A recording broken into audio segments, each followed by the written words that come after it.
Subtask. Subdescription.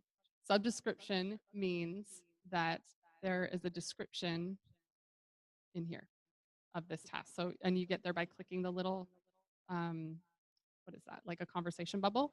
We will show you all that when we get in, don't worry. So if you're not sure what that means, ensure eWay and Entreport forms are working. I know there's a subdescription, so I can click on that and it will show me what it means. Are we somewhat clear? Somewhat clear, because we're going to click in all of this and it will become 100% clear. Somewhat clear? Okay. Okay, so I want to show you something. A long, long time ago, back in December 2017, not that long ago, we used to have you guys sit here on Asana Day and copy and paste, and copy and paste, and copy and paste. And this is what would happen.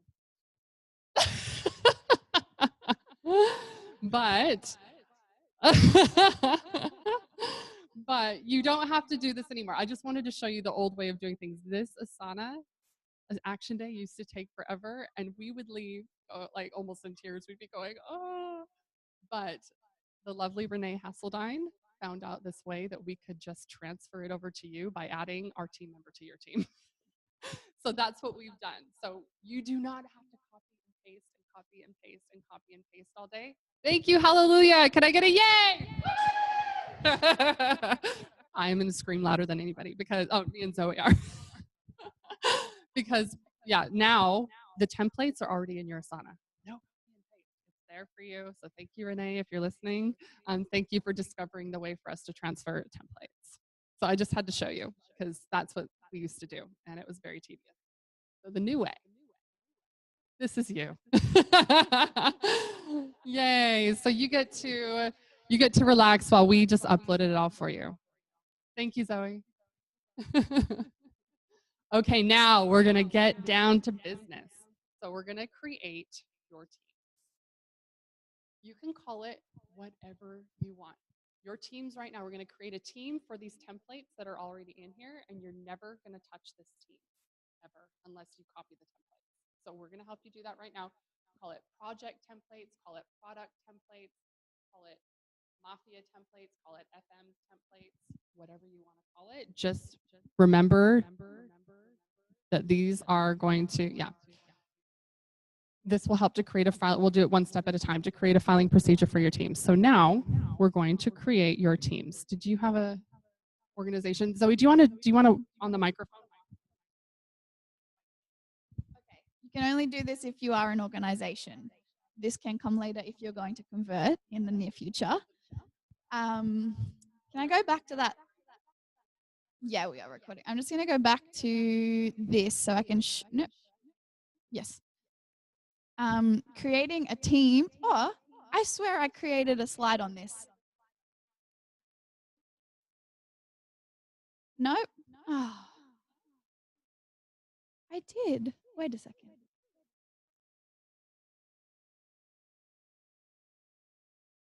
Okay, create a team. Here we go.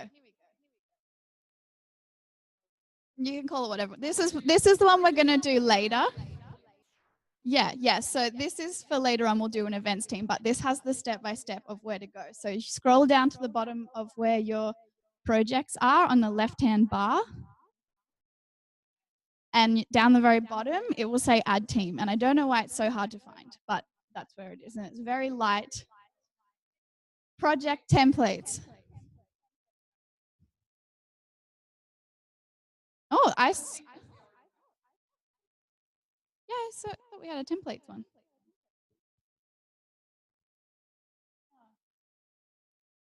I guess it's just different on people. I screenshot that yesterday from ours, so it must just be different on different computers. Yes, Mel. Yes.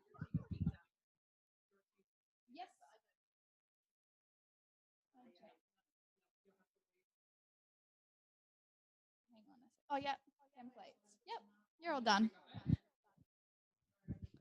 All right.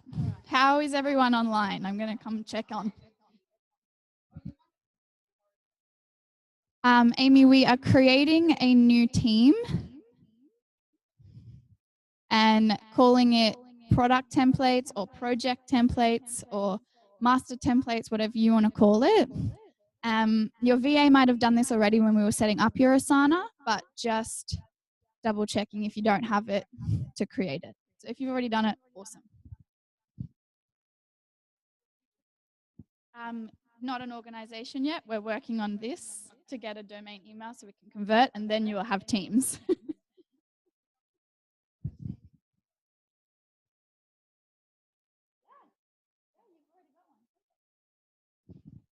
perfect. All right. Everybody at home, are you okay? I'm coming over to the team at home.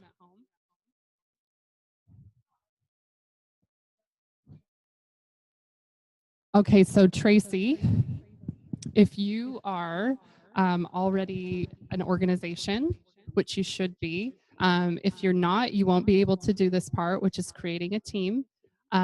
For most people that are already an organization, the team templates is already there because you can see the projects underneath the team. Sorry, you can see the team projects and you can see the templates under those projects. Oh gosh, I'm getting lost. Let's start over again. If you are an organization, you will have a team called templates already because Zoe would have already uploaded it. If you started out with a individual account, but later converted to an organization, then you will have to create this team called templates. Does that make sense?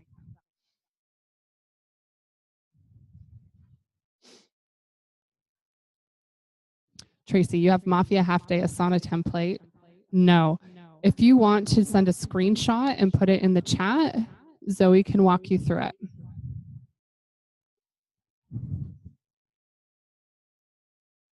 Tracy, you thought you were an organization. Sorry, I have to keep walking over here to see the questions. So was Tracy an organization? No. Okay, so Tracy, you're not. So all you need to do is send an email. You have to create a domain name, right? Yeah, create a domain name. So I don't know if you want it to be, tracypiscopo.com.au, whatever you choose. I don't know, whatever your business is.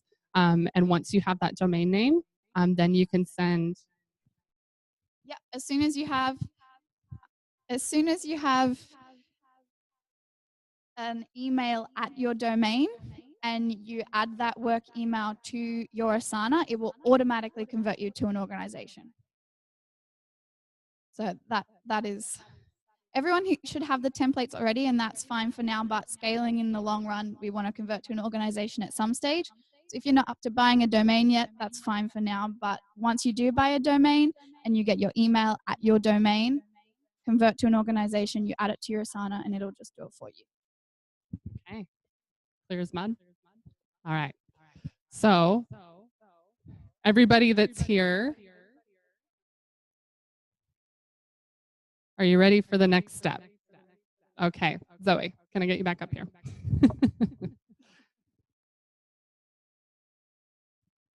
Yeah, go back.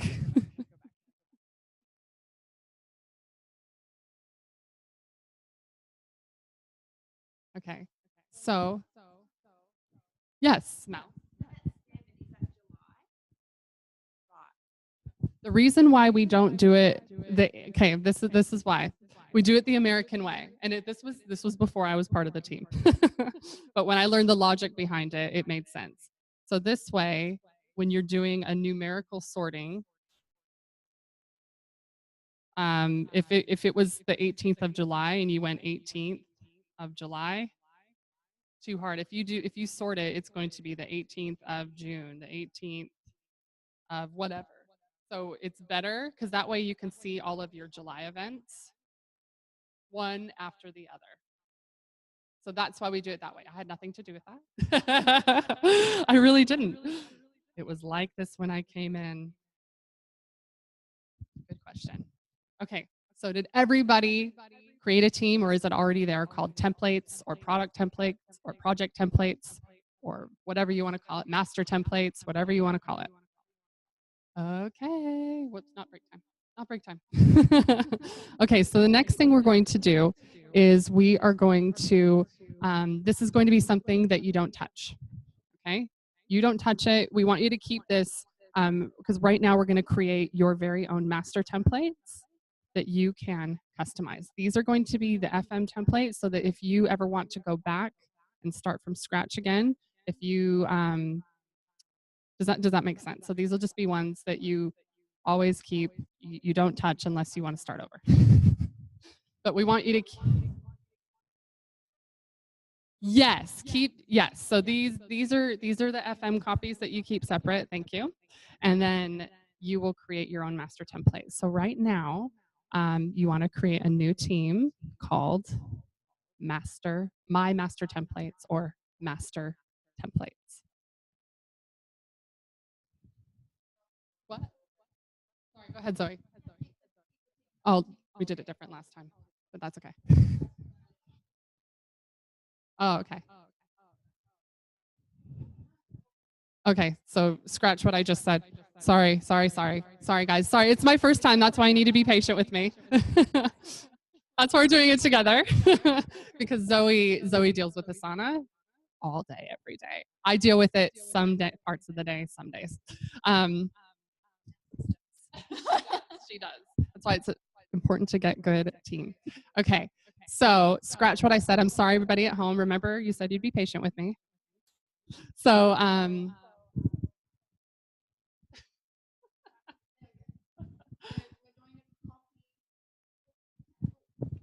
Okay.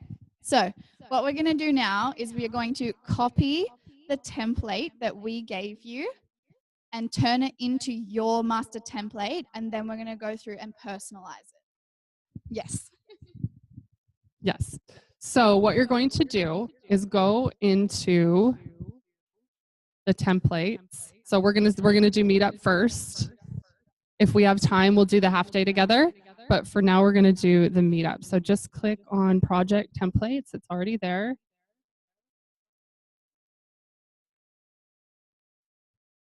It's taking a minute to load. And then click on Mafia, Meetup, Master, Asana template. Okay, so yours is there. So just click on templates. There you go. Meetup.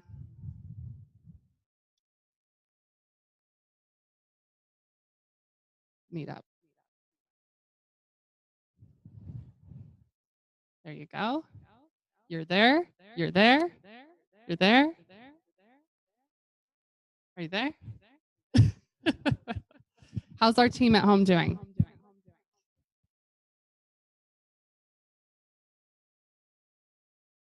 Okay, I'll have Zoe sit here. Okay, Zoe's going to sit here and help you guys with your questions, and I will go very, very slow.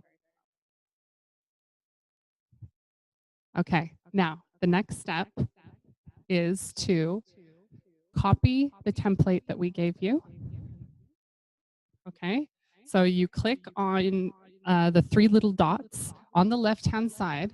There's three little dots, and I'm going to come point it out to all of you. Yes. Oh, sorry. Click it again, the three dots.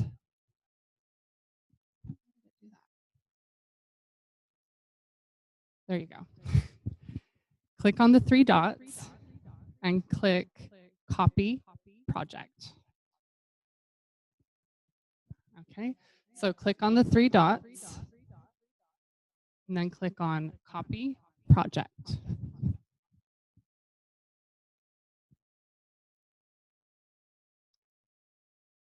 There you go. And here's what you're going to call it. Here's what we call ours, and these are the ones we do not touch.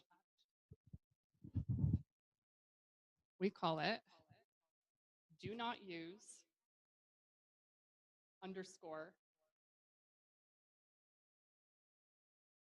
meetup template, whatever you want to call it. So instead of copy of, you're going to rename it do not use. And this is the one that for every event, you're going to copy and copy and copy and copy and copy. Do not use, and then call it meetup master template. Do not use underscore meetup. template, or call it Meetup Master, or call it whatever you want. So just so you know, do not use underscore Meetup Master template.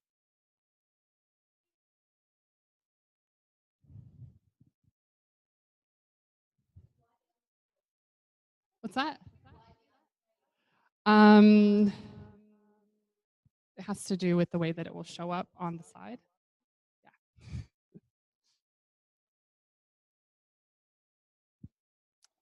And then press. Yes, just make sure it includes. Yep, yep. Create new project. You're gonna, yeah, once you've renamed it, click create new project, that blue button. Just the way that it is, it's fine. Because we haven't added those things yet. So, or have it. It's okay. It's already there. It doesn't have an assignee. It's good. It's good. Yep. Oh, you guys, very good. Yep. You can actually click on it now. It's there. Oh my gosh. Amazing, you guys. Well done. Yay. Do you know what you would have been doing right now? Copy, paste. Each task, each everything. Yes. So this is good. This is really good. How's our team at home doing, Zoe?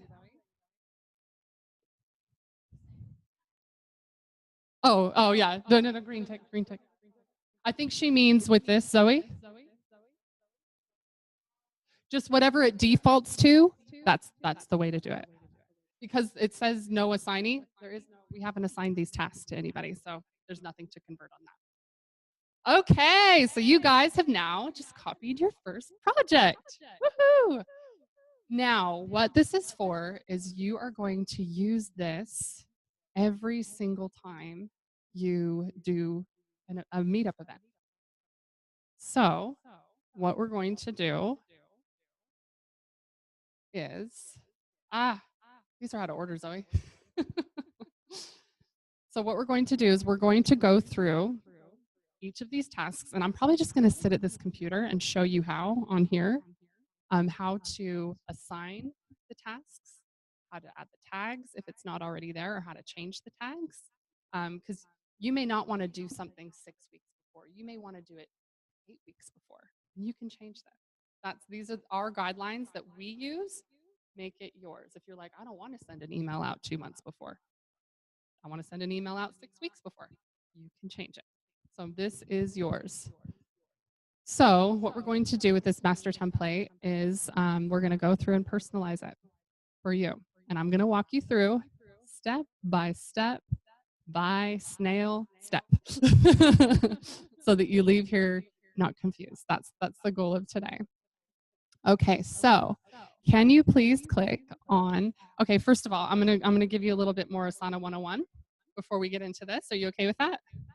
Okay, so with Asana, when you click on my tasks right here, this is going to show you everything that's assigned to you. We haven't assigned anything yet. Yeah, we haven't assigned anything yet. So if you click on it, it probably won't show anything unless you've been working on it with your VA.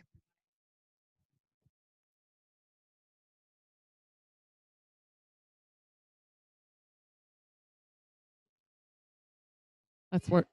Oh, it's worse actually. Okay. I've got her young eyes, so I'll do the squinty thing up here. Okay, so my tasks will show you all of your tasks.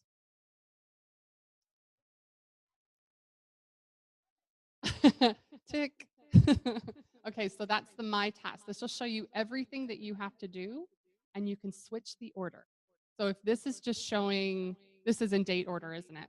Now, if you want to just see by, you can click right there. If you want to see everything that's incomplete, you tick that. Everything that's complete or all tasks, and you can sort it by due date, by project, or by the number of likes from your team, which I have never used that. I'm going to be honest. I've only used the due date which I use that more than anything, or by the project. So if you want to see all the tasks you have for a certain project, it will sort it like that. Okay? I know, and you're not back there. Normally you're back there.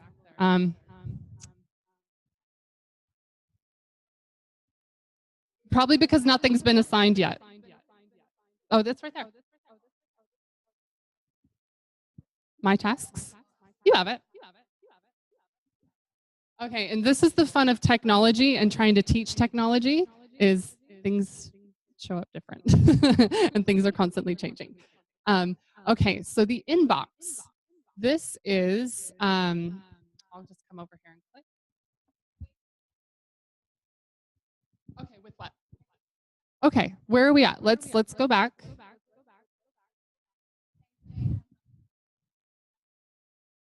Okay.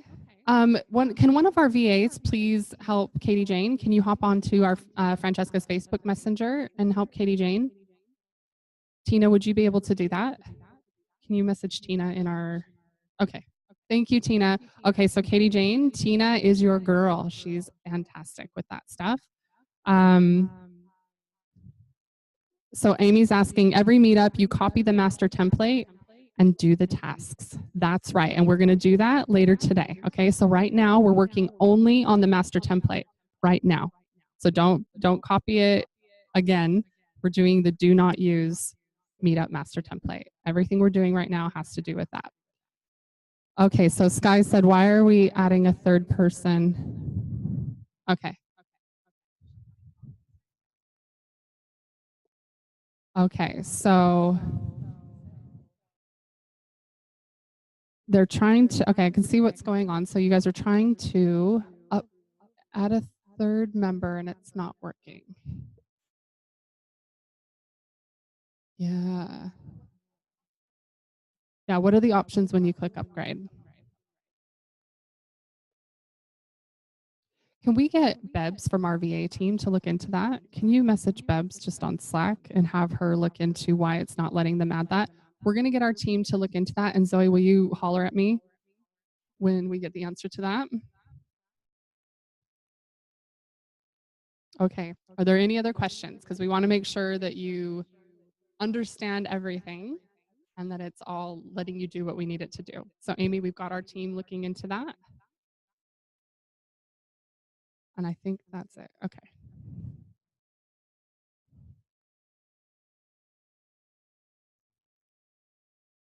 Okay, so Sky. Yes. Copy project, Sky, that's right.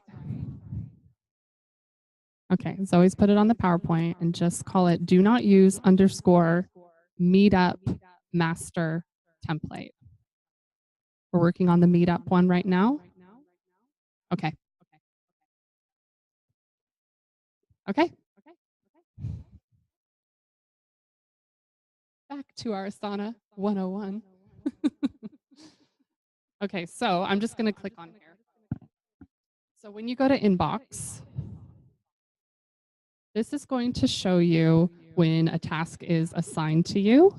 It's going to show you when there's comments on a task, and it's going to show you when you've been tagged in a task. For example, and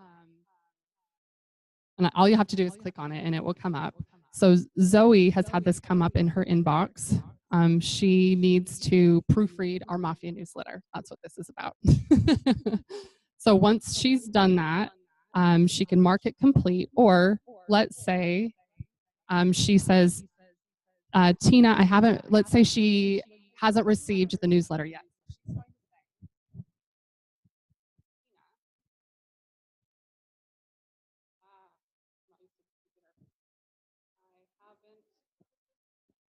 Received the newsletter yet. Okay, Tina, I haven't received, and I was able to tag Tina because she's on this team by doing the @ symbol, just like on Facebook. So I went @ Tina. So I'm just going to add a comment here. And now when Tina looks in her inbox, this comment's going to show up. Does that make sense? So any task you're assigned, any comment on a task that you're a part of is going to show up in your inbox. So if there's a conversation going on, you're going to know about it. So let's say Tina writes back and says, I just emailed it to you, Zoe. Then it's going to show up in Zoe's inbox, which you get to inbox by clicking here. Now, let's say that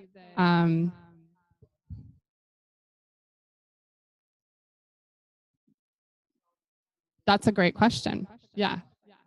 So to invite, that's a great question. So to invite people to be part of Asana, Oh, whichever team you want them to be a part of, you just click invite people and put their email address in. Yep. Yep. And it'll say send invite. that's a great question. So I'll show you on here so that everybody can see. For example, events. If you want to invite somebody to be part of the events team, you click on next to the team. You click the plus sign, which I'll show you. Click the plus sign, invite people. And then, well, ours is full, but it will have a place for you to add an email. And you invite them. So your virtual assistant, if she's not already part of that team, you can invite her by clicking on the team. Do all of you have your virtual assistants on your Asana? Okay. Okay, and you'll do that now? Perfect. Very good. Yes. Yes, you've given them access. Ellen's question was they get a login when they're invited. So yes, so when you invite them, they create their own login and password. That's a great question. These are fantastic questions. Thank you so much. So does that make sense now? How to invite a team member and add a team member? Okay. So back to the inbox. Our team's goal is daily to clean out your inbox. So make sure once you're done, Zoe, don't mind me with the newsletter, I'm going to archive it. Okay. So she's already done this because she's a fantastic part of our team. Mark it complete. And you can archive it. It will go away. Now there are tasks or there are things in your inbox that will come up. If you're a part of a task, you see everything that goes on with it. So this has already been done. So there's nothing that Zoe needs to worry about on here. There's no comments that are showing up. I'm not used to this computer. Where did it go? I think I already archived it. Okay. So that's the inbox. The dashboard, I'm going to be really honest with you, I never use it. Okay. So my tasks shows you your tasks. Inbox shows you everything that's happening with every task, every comment, every task that's been completed that you're a part of, so that you can see if your VA's done it or your team member has done it. Okay. So back to, is it in processes? Okay, thank you. Okay. So since we're doing the master, so this is for you, this is the do not use master template.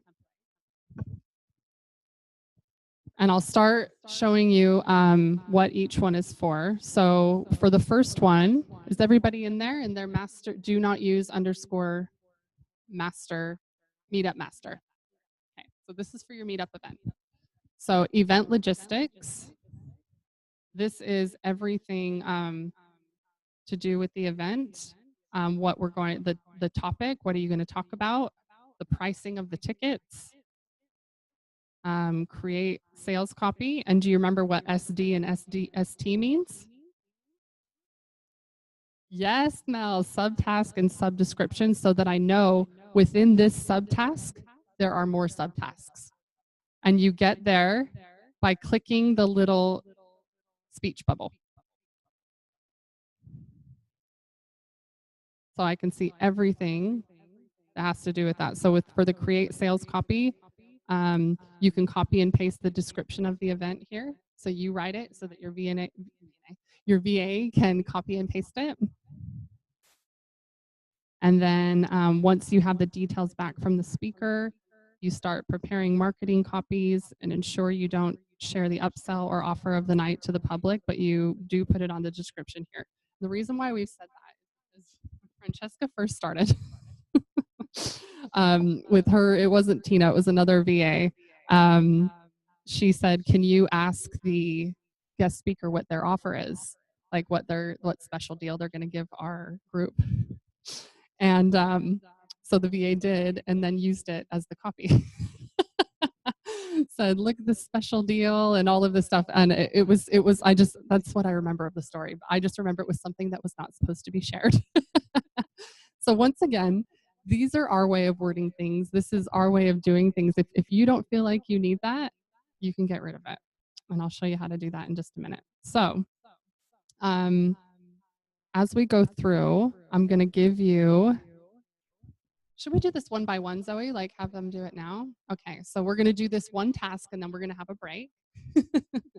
So what you're going to do is you're going to assign it to yourself or to your virtual assistant. So to do that, you click yes. No, this is do not use. This is your template. So if this is a task that 99.9% of the time you're going to want your VA to do it, you're going to assign it to your VA. Okay? With no due date, because this is the master. Never, ever, ever put due dates in a master. Never.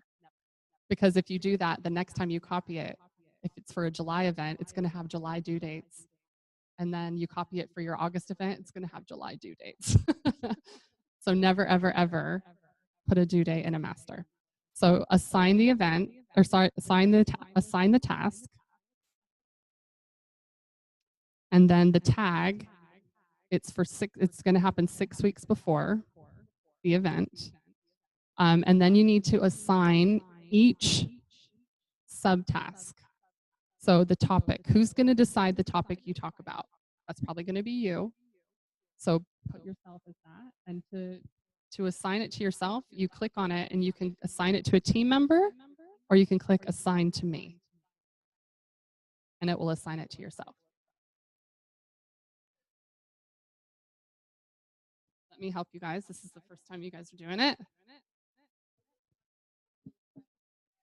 That's okay. That's why we're here. That's why we're walking through it slowly. Okay, so you've assigned it to your VA. Perfect. And if you want to do the rest of them, not the due date, but who you're going to assign it to, the pricing. Who's going to decide the pricing? Or what you can do is you can assign it to your VA and then put the pricing in the subdescription. Yep. Yeah. All right. You can. So just click on it again and you can delete that. So just press the X and you can type in who you want to do it. There you go. Perfect. Click on that again and it will take you back. Yeah. Oh, sorry. You don't have to go into every single. You don't have to click on it to assign it. No. Unless there's a subtask in there. But do all of this on your screen that you see first. Yes. Oh, it's coming up. Okay, I can start writing the name. Yeah. The bubble for them. Okay. Inviting your VA. Yeah. There you go. Now you've put her in charge of that. Now there's subtasks that need to be done. So just scroll down after each subtask. What are you going to talk about? Yep. Who's gonna determine what you talk about? Awesome. So what's sales? Sales, just click on the speech bubble and it will tell you more about it. So click on that. Yep, right there. Subtask notes and comments. That's right. Click on that. So this is where you're going to put the description of the event. And then once once you have the details back from the speaker, and start preparing. If this doesn't make sense to you or this is something that you're not going to use, you can get rid of it. And I'll show you how in a minute. Send to CEO or EA to approve. That's your assistant. So that would be something if you want your VA to write something and she needs to send it to you. Yes, Marcy. That'd be something that you would assign to your assistant or your VA.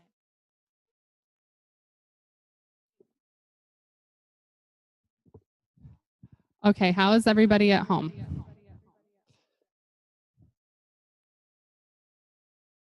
Okay. Yes, so Sky, I will use the mouse on the PowerPoint. Yes, absolutely. Okay, so I'll walk you through it one more time, and then we're going to have a break. Okay, Sky. So what we're doing now is we are assigning these tasks. So you're going to go into your do not use meetup master template, which is where we are. It's called something different for us. But the event logistics, is this, Zoe, does this show up on there when I'm, oh, I thought it was showing up. Okay. Sorry, Sky. Okay, so just walk her through that one again. So we're in event logistics here, and what we're doing is we are assigning things to people. So the overall task of event logistics, I'm going to be in charge of. So anything that happens in these subtasks, I will get notified, and I can if I want, but I wouldn't tick off the major task until any of the subtasks, till all of them are ticked off. So I can monitor the progress of this task, but say the topic, that is Francesca's job. She has to come up with what we're going to talk about for the event. So I can either assign to me or assign to someone in the team. So that's all we're doing for now, going through and assigning each subtask in event logistics. So pricing, that can be Jamie's job. So I start typing and I just click on her, and now that's assigned to Jamie. Does that make sense?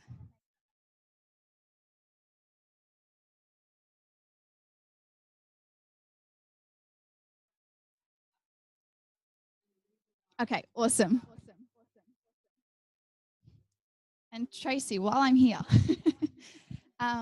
the tags are just a guideline. So these tasks we would like to get done 6 weeks before, so minus 6 weeks.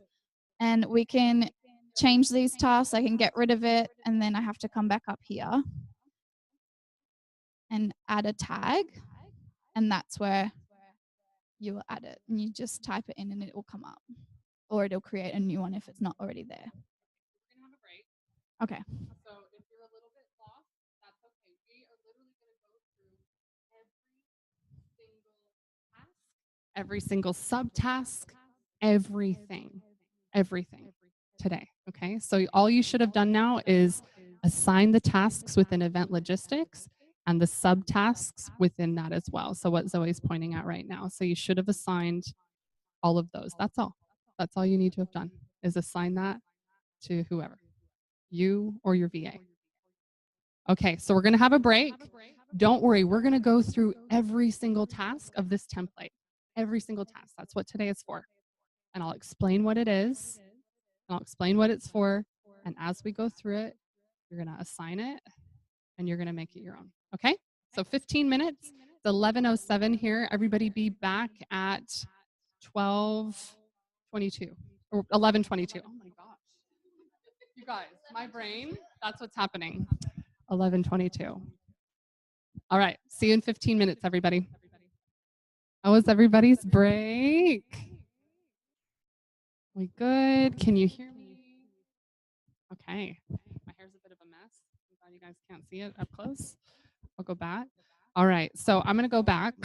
Zoe's going to follow along and click on things as I talk about it. Did you want to go grab your food real quick? Okay. And we're a two-man show here today. So, okay.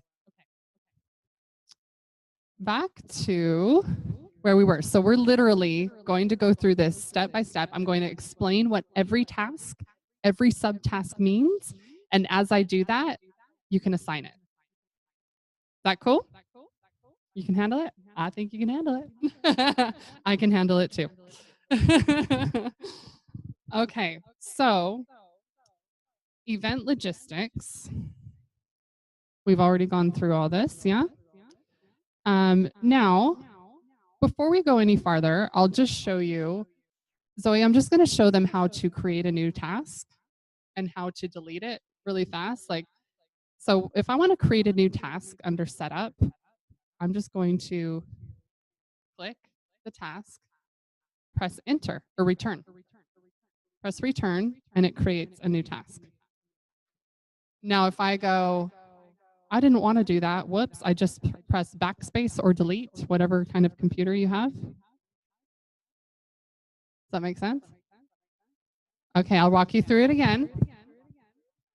So you click on, see where it says event, click on any task, event logistics, or you can click add task. Yep, you can click add task, or if you just want a little shortcut way, click on a task and press enter. If you want it to go right underneath something, does that make sense? And then you can write the task, whatever it is. If you don't want it, just backspace or delete. Now, let's say you want to move the task. Like, let's say you want the order to be tags and then event logistics.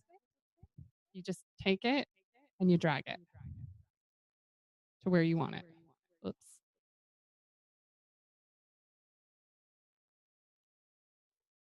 Okay? We're good. Okay, so that was just a little how to add a task. You can click add a task, but if you're making a list or you're going in an order, just press return. There's two ways. Okay, so I'm just going to keep going through every task here, explaining what it is. And as I explain it, you can assign it. Are you okay, Mel? Okay, so what Mel has done is she has tried to grab the task to drag it to another order, like another, and place it in another order. Gosh, I can't explain this, I'm sorry. And she's accidentally ticked the tag, so it disappears. Yeah, to drag, you click the dots on the left-hand side of the task. If you, next to the tick mark on the left-hand side, there's 6 dots. Yeah. Okay. Are we good? Okay. So I am going to move on. Okay, the next task is tags. So everybody click on tags. What this means is this is for your CRM or your database manager. So we use Entreport, and this is so that you can keep track of everything that everybody does in your system. And this is going to come in handy. You may think, why am I going to do this? Because you will find that people will come to multiple events. And how are you going to keep track of that? You're going to give them a tag in your CRM. So, for example, what we do is in Entreport, the contact tags that we make for events are, you guessed it, the same. It's the date of the event. So year underscore month underscore date, type of event, which is FM half day, or let's say we were doing a meetup, it would be 2018 underscore, I'm just making up dates, you guys, 7/22 meetup, and then the city. And put the city now, even though you may not be doing a national tour yet, or maybe you're just doing Brisbane Sunshine Coast, put the city so that you know. Okay, so that's a contact tag.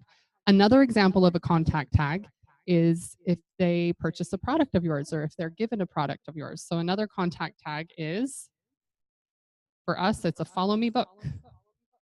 Or maybe they bought a Bums on Seats book, so we give them that contact tag. So that when I go in and I look at this particular customer or client, I can say this person came to this half day, they came to this meetup, they have an FM book, and they have a Bums on Seats book. So, you know, or maybe they've come to 5 meetups, they have all the books, they have a planner, a wall planner, but they still haven't come to a half day.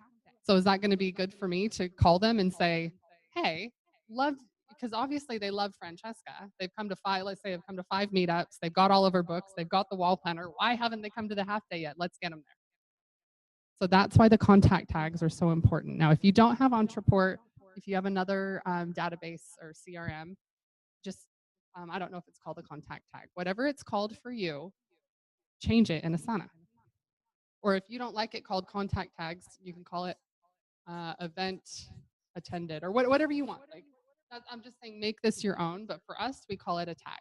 So we tag them with the event. We tag them with all the products they've purchased or won or whatever, so that we can look at this and go, this is everything this person. So even for all of you, when you look up you in our database, it shows what events you've come to, what even the action day. We mark when they've come to the action days or when you've come to the action days, all of that. So we know everything you've attended. Yeah, and there's some people, you know, when they come to the 2-day, they said, oh, I didn't get a follow me book. We're like, oh, how did that happen? We'll go look in our database, and sure enough, they'll have no follow me book tag. And we're like, oh, how did that happen? All right, well, now we know to give them a follow me book, put the tag in there. So now we can say they have a follow me book. Does that make sense? Contact tag. Okay. So for the tags, go ahead and assign that. Now, what I like to do as well is, for example, with the tags, if I was assigning this to my team, I would put myself in charge of the task, the main task, and I would give the subtasks to my VA if they're relevant, because that way I can monitor if all those tags are done. So where you have a main task and the subtasks, I always make myself, or when there's lots of subtasks, the main one, so that I can monitor it. You don't have to. That's just a tip. So Sarah has just asked how you create a subtask. So there's 2 ways you can do it. You can see the 3 dots at the top here, more actions. When you click on that, you can do, oh gosh. Oh, sorry, Sarah. Okay, it's right here. Subtask. There it is. Sorry about that. So it's not the 3 dots. I'm really sorry for everybody watching at home. At the top of the task, you can see a paperclip, a little line with 2 dots, a little thing that looks like a URL attachment, and a thumbs up. So this is the subtask. It kind of looks like a little flow chart. Yeah, and Ellen's has a plus. So you can do that. Or, Sarah, if there's already a subtask, you can click, just like I showed you before, you can click at the bottom, like you can click the subtask, like I'm doing here, and press return. And it will create a new subtask. Or you see all of these subtasks that are already there. Go click on any one, it's not going to matter which one, and press return. And if you go, oopsies, I didn't mean to do that, because that happens to me all the time. Delete. Or backspace, depending on what your computer is. Okay, so the first subtask under tags is create a contact tag on your CRM for this event. In order to tag people, you have to create the tag. So go ahead and assign that to somebody. The next one is create a group in your CRM. So this, once again, this is very specific to how we do it. Oh, Francesca's here. Everybody say hi to Francesca. Hi, everyone. Have fun. How are you? Hi. How are you? All good? It's really good. She's not coming home. You guys enjoying it? They're really, really good liars. No, I'm just kidding. You're doing amazing, Jamie. Oh, kind of. Thank you. Well done, everyone. Have fun. Don't work too hard. We're chill. We're chill. See ya, everyone. Have a great day. She doesn't some drinks, actually. Okay, so I- next one is to create a group. This is really specific to Entreport. We create a group based on the tag so that we can say, what's the group that went to the half day on July 18th? So this, if you don't want to do it, delete it. But if you think you may do it in the future, keep it. Okay, the next one is create a Dropbox folder for this event. So do you remember the last action day? We showed you our Dropbox storage system that we came up with. So you're going to create a Dropbox folder for this event. Once again, the tag is the same. The Dropbox folder name is the same. Everything is consistent. So it makes it easy for you to find. It makes it easy for your VA to find. So for your meetup, your Dropbox folder is going to be under your events Dropbox. And call the folder that. That's how we do it. You can do it however it makes sense to you. But that's how we do it. So that's what that means. So Sarah's asked what goes in that Dropbox folder. You will create your name tags. You might have your attendee list. You'll put your the release form in there. Anything that has to do with that event, you'll put in there.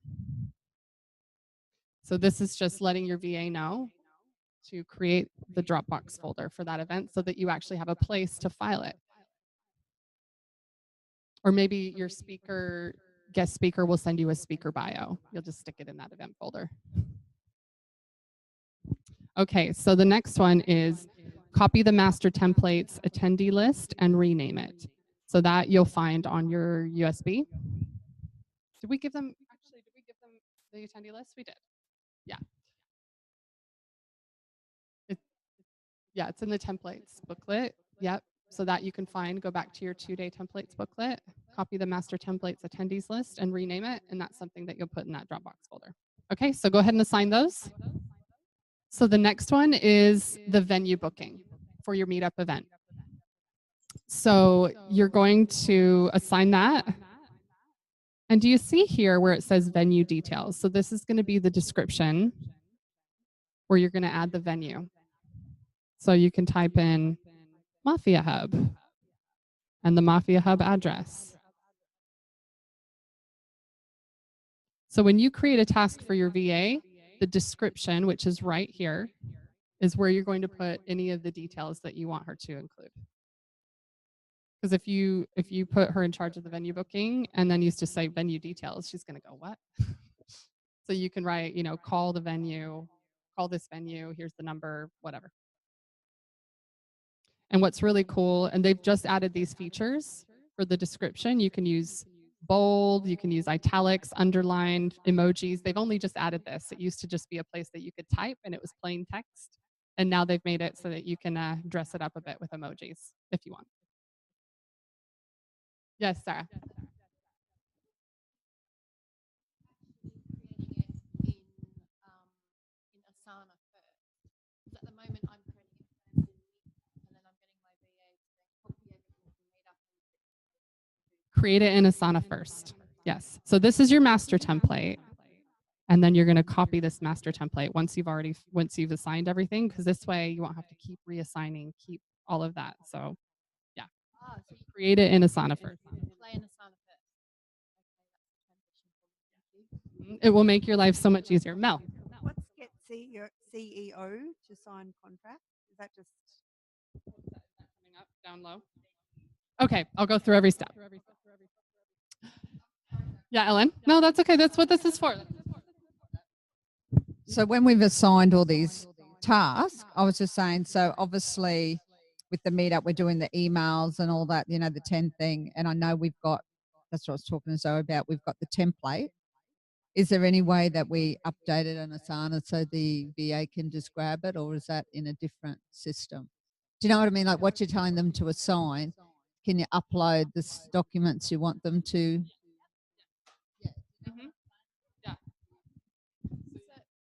You can. It's the same as an email essentially. So Ellen just asked if you can attach documents. So you see this task here. There's like a little paperclip, same as in your emails, and you can attach from your computer, Dropbox, whatever you've got. Yeah, and you can also like, for example, if we're working on something and we're like, here's where I'm up to, we'll take a screenshot. You can also just attach the photo so you can physically see. Perfect. Thank you, Zoe. Okay. And that's what this little paper clip is for. You can put attachments in here, but you won't want to do that on the master. You'll want to do that on the specific event. Yes. Okay, so the subtask here is find and view venue. And the reason why, if you can do it in person, it's good because that way you can get a feel for it. And but if you're doing a national tour and if you can't see it, that's okay. I just always get them to send me lots of pictures because sometimes the photos online can be deceiving. So I'm like, actually FaceTimed a couple of venues as well and said, can you walk me through the room? Just to make sure, because you want to make sure that it's the right vibe. Like I'm very careful where we book our workshops for Francesca. It can't just be any old place. It doesn't have to be anything fancy, but I don't want it to be like in the middle. We had one place that tried to put us in the middle of like a bar walkway, and I was like, oh. So, all right. So the next one is negotiate the discount. Obviously, once again, the more long term you go, the better the deal they will give you if you can commit to 6 months, 12 months. Get the CEO to sign the contract. So if you put something in place, make sure that you're there. You are the CEO. So in our case, I usually can sign the contracts, but Francesca used to have to do it. The next subtask is update emails if the venue changes, which, to be honest with you, I don't know why that's there. Yeah. And the next one is call a day before and check. And I would actually, I would call 3 days before, to be honest with you, and the day before. So I would actually add another task in there, which if you want to do that, call 3 days before. I'm just going to add this to the master, Zoe. Call 3 days before to confirm. It says call the day before. Yeah. This is the meetup one. Because if you call 3 days before and they've double booked you, you've got a better chance of finding a new venue rather than the day before. You don't need that added stress. And if you want to call a week before, you call a week before. Just add it in your master template, whatever you want to do. So can I show you a shortcut if you want to assign all of these to your VA? Okay. So you want a shortcut. Click on one, like the top subtask, and then drag your mouse down so that it highlights it all in blue. You see that? And then everything that you assign is going to go to the same person. So I'm not going to do this because this is our master, but if I type in Zoe, it's going to go to Zoe. All of those tasks are going to go to Zoe. So rather than doing one by one, if you want a little shortcut, I'm not trying to confuse you. I'm just trying to show you a little quick way to assign things. Okay, now you notice on the very last one, it says call a day before and check. There's a subtask. So I'm going to click on the little speech bubble. So you need to call the day before and check all of these things. However you want your seating, make sure the booking's in their system. Make sure they're going to set up the room theater style or U-shape, whatever you want. Make sure they have what type of IT they have available. These are all very, very important questions. A flip chart. Let them know the times that you're going to start and finish. Make sure that they have the tables set up for registration. Make sure that they have water and glasses for you and the speaker up in the front, and also a table at the front for the projector to sit on.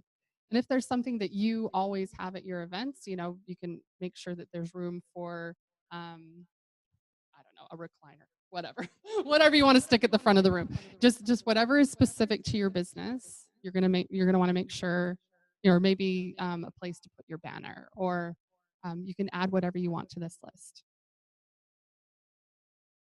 So I'll give you just a minute to assign all of those. You'll have time. We'll give you time at the end to finish everything that you may not have finished. Everybody good? Everybody assigned all those tasks? Okay. The next task is guest speaker. go ahead and assign that main task of guest speaker. Yes, this all has to do with the guest speaker. So the subtask is give this info to VA, the topic. So once you've got the topic, you can just put it in the sub description if you'd like and tag your VA in the comments. Or you can just change it there. Send the email of the guest speaking template, which is in your templates book, to the speaker asking for their photo, their bio, what they're going to talk about, lucky door prize. And as you can see, there's a subtask there as well. So I'll click on that speech bubble. So this is everything that you need to get from the guest speaker, their website info, headshots so that you can use it for Facebook posts and promotions, the topic that they're going to speak about, any promo videos that they might have, their bio, and what are they going to offer? What kind of special deal are they going to offer? Now, if you guys want to look up for 2 seconds, I'll show you how to get back to the main task. You'll see this, you're in a subtask now. To get back to the main task, click here. It'll take you back to the main task.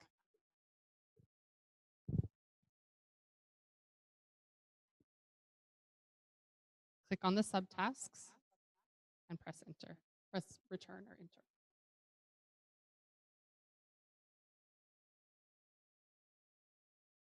Okay. So go ahead and assign all those tasks, or sorry, all of those subtasks. And don't forget within that subtask that starts with send email guest speaking template, there's a subtask in there that you'll need to assign as well. Yeah, and really make it your own. That's one thing that I've loved about Asana is I create tasks for myself all the time, even if it's something silly like turn the lights off after the event or you know just whatever, and then it will come up as a task that I need to do. Okay, so moving on to sponsors and lucky door prizes. Okay, so for your meetup event, you need to decide if you're having sponsors or not. You know, sometimes you can have a sponsor, give them a trade table, whatever you decide to do. So decide if you're having sponsors or not. For us, sometimes we do, sometimes we don't. And we put that in there because our team started assuming we were having sponsors when we didn't always want them or need them. I shouldn't say want. Sponsors are always a great thing, but we didn't need them for those events. So we put that as a task for the team to check whether or not we're having sponsors. The next subtask is meetup sponsor call out to email all the past attendees and database offering the sponsor's deal. And it's a great way to advertise the event. So in this case, let's say we get Muriel as a sponsor and she pays us $100 for a trade table at our meetup. So we give her a table, she can set up her books and she can set up her specials and all of that. And it's a great way so we can email the database and say, hey, we have this amazing sponsor, Muriel Braun, here's what she does. And she's offering half price, yeah, exactly, consultations for everybody who books in at the event. That's a great excuse to email your team, or sorry, email your database. The next one is post on Facebook groups and pages, meetup sponsor call out ad. And it's a great way to advertise for the event. So this is a way to put, so this is to post the sponsor call out on Facebook. Say, hey, we're looking for sponsors. Contact us for details, or you can put the details there. $50 for a trade table. You get, you get a table. You get to give a lucky door prize, and you get 2 minutes to speak about your business in front of the whole group. So, yeah, that's something we do. That's what Kathy was. Oh, that's great. Say that again, Ellen. Say that again, Ellen. So Sarah did what for you? So Sarah had the trade table and I took the offer. So Sarah only had 2 people. So I got a 3 minutes spiel and had my table there. And from that, I've got 4 clients. Yeah. See, collaboration. Everybody, Sarah and Ellen. Okay, so all I've done, Amy, is I've gone through every task and just explained a little bit about what the task means and the subtask. Just have a read through them, see if they're relevant to your business and what you want to do with your events. So if you want to just go through and read them. And if you have any questions, just pop them in the chat for Zoe. Like they're pretty self-explanatory, but if you have questions, we're here for you.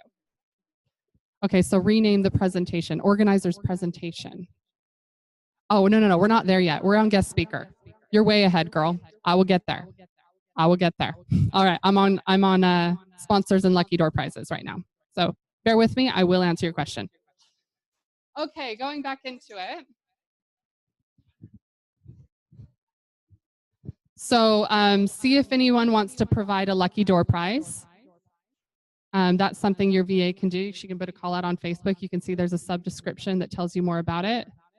So to be on a table at the event. So if anybody wants to provide a lucky door prize that you'll give away at the event, it will sit on a table, whatever you want to do. Once again, this is how we do it. If you want to do it, make it your own, or if you don't like it, get rid of it, or you can reword it, whatever you want. So make sure you assign that. The next one is send sponsor confirmation email and thank you. So once the sponsor commits, you can send them an email or a Facebook message and just say thank you. I look forward to receiving your book and half-day workshop on the night. Go ahead and bring it with you. Yeah. Okay. Give you about 30 seconds to finish assigning those, and then we'll move on. Okay, the next task, sorry, a little brain burp there, is charity promotion. So having a charity that you are promoting and donating the proceeds of that event to is a great way to get more people to your meetup. So if you're doing a charity promotion, the subtasks are post on the Facebook groups and pages, meetup charity sponsor call out, and it's a great way to advertise the event. I've seen lots of Mafians doing this, saying I would love to donate. For the next 6 months, I'd love to donate the proceeds of my events to charity. What charities are your favorites? And it's a great. I've even been to meetups where they've asked that question, and the organizers taken suggestions, and it's really good. It's really good for interaction. It's great to get people there. Because they're willing to pay for the tickets or a little bit more because they know it's going to a charity. The next subtask is to organize raffle prizes in the agenda of the night, and that's a great way to raise money for the charity. So get people to donate prizes that people will then bid on or pay money for the raffle, or you can give it away, whatever you want to do. We did a silent auction at our last meetup event that we had here, and it was amazing. We had some amazing prizes that were donated by the Mafia, and because Francesca's starting the Teenpreneur Foundation, I think we raised almost $400 for the Teenpreneur Foundation. It was amazing. So people are willing to donate to a good cause, and it gets them to your event. So it's 2 win-wins. So go ahead and assign those tasks. Okay, the next task is volunteers. So this is your crew right here. In the description, it says for every 8 to 10 attendees, you need 1 volunteer. And that's just kind of a rule of thumb. Sometimes you'll have more, sometimes you may have less, but it just helps things run smoother if you've got crew. In the beginning, I know for a fact Francesca didn't have crew. She did it all herself, but there's enough of us in the Mafia, and I've had, when I was running meetups, I had a few supportive friends that were always there, and they would help me out. So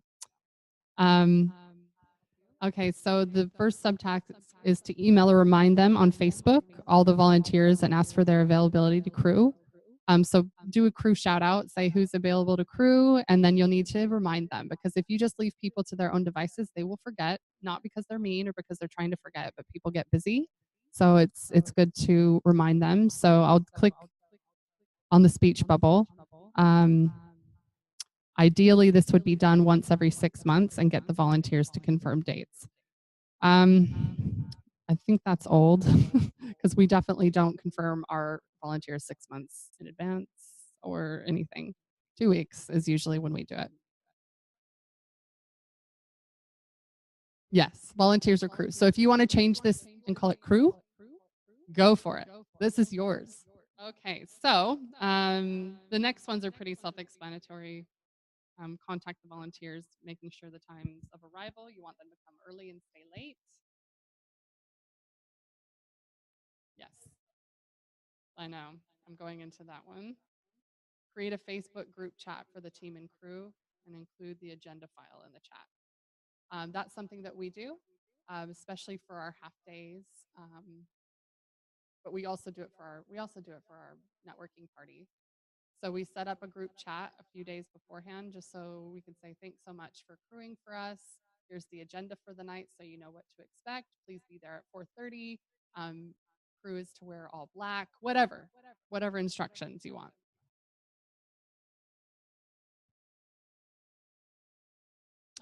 In Facebook Messenger. Okay.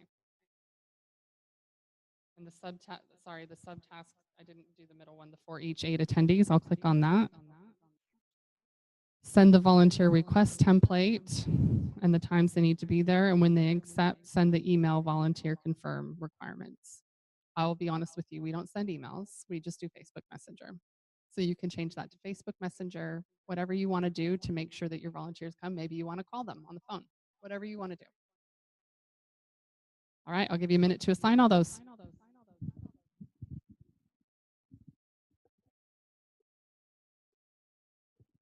Isn't it exciting to know that you're doing all of these now and you won't have to do this again? That's what I'm saying. This is the tedious day and you get it done and then you can just copy this template. Okay, so the next one is a photographer. This is really a great idea to have a professional photographer or a friend that's good at photography even. And a video, exactly. And that's why if you assign that to somebody, it's done for you. So one thing that we did, I'll tell you the funny story. Zoe doesn't think it's very funny. No, but when we put out so we put in a couple of groups that we were doing a huge, she said, we said we need a photographer. And then somebody said, how much are you paying? And Zoe said, oh, volunteer. And then people were like, oh, how do you expect people to do this work? And we did have somebody that was super nice. You may have met her at the Sales Mastery Masterclass that we had here, Debbie. She volunteered. She said, hey, I'll do it. And we said, you know what? We'll give her a ticket to the masterclass and a ticket to the half-day workshop. She was thrilled. She was stoked. So not only did she get exposure on our website, on our Facebook pages, our Facebook group, and these are all things that you can say to get people to see the value, Maybe you can even let them, and then announce them at the event. Say thank you so much to Zoe Taylor Photography, who's volunteered her time and she's doing the amazing event.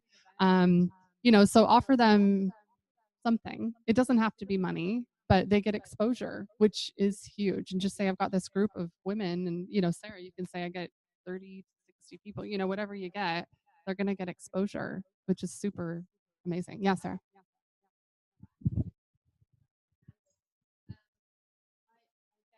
I gave her a personal session in exchange for doing the photography for me. And then she put all the traction up on her website, on her Facebook page first of my event before she gave me the photographs. And then everyone was commenting, but it was all on her Facebook page. And I didn't know how to get it across to mine. And so I felt quite ripped off, to be honest. Yes, she tagged me in all the traction, but she didn't give me the photographs until 12 hours later. So you probably want to put in a timing thing or a clause, or just be aware, because I thought that was really bad taste, having given her the session and paid her, and no. I paid by giving her a session and said, would you do the photos for me?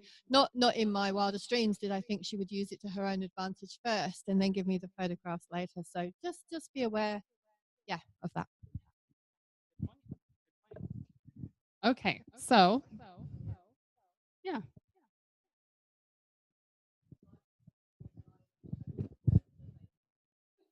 Yep. Fair enough. Do whatever works for you. Okay, so engage the photographer and negotiate a price. Send a photographer briefing template, which is in the subtask. You can read. We've got that. Got them in the templates booklet, do we?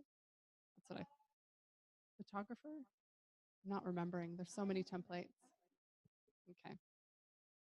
So for a photographer briefing, it would just say, there you go, Sarah. Arrive at this time.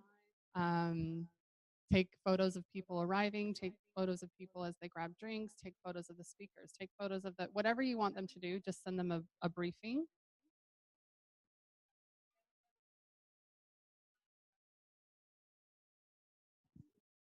Yeah, so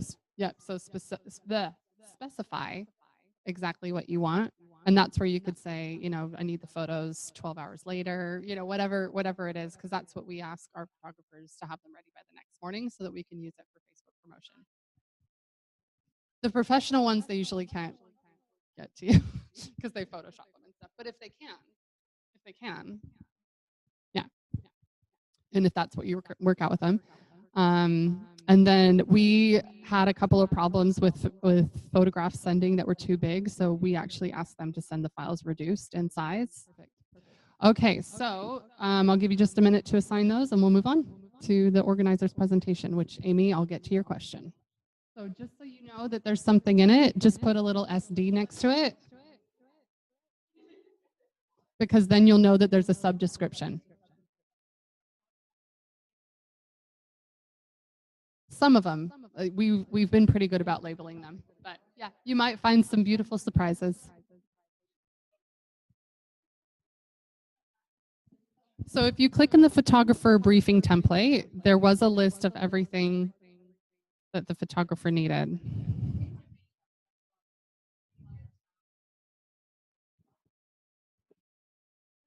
Everybody good here? Sorry, I'm just staring at the comments. I'm just reading the chat, making sure everybody's good here. We're about to move on to organizer's presentation. Zoe, is it something that could help everybody, do you think? Or okay, so Zoe's going to share what Kathy asked. All right. So where are we? Photographer. Okay. So in our template, one of our descriptions has gone a little too far. So in this send photographer briefing template, click the little bubble because it says it has a subtask. And then there is a subtask here and it does say sub description, but we want it in the briefing. So you go through again and it has all of the photos that you want your photographer to take. So I'm just going to go back to the briefing template and put it in here. Thank you, Zoe. If you didn't quite get that, you can watch the replay because I got to keep moving on. All right, I'll keep moving on because we got a long ways to go. I'd like to get it almost done before we go to lunch. How good would that be? Yeah. Okay, and then I can show you how to do the colors and everything, make it pretty. So let's keep moving. Okay, so organizer's presentation. So this is going to be for your 15 minutes of magic. So if you want to rename it 15 minutes of magic, you can. Call it whatever you want. So for us, I think this is for the PowerPoint actually, where it says copy past event presentation and rename it. Because this is how Francesca used to do it back in the day. She used to just have the VAs copy her past PowerPoint, and then she would redo the PowerPoint on the new topic. If that's not how you want to do it, you can change it up. Yeah, so that's what that task means. So if you want to create a subtask that says create PowerPoint, because you've already chosen the topic above, that will be in the event logistics. Okay, so go ahead and assign those. Okay, moving on to event promotion. So you see at the very, very top above event logistics, where it says setup. So this is everything to set up for the event. Next is event promotion. So we've broken it up into categories.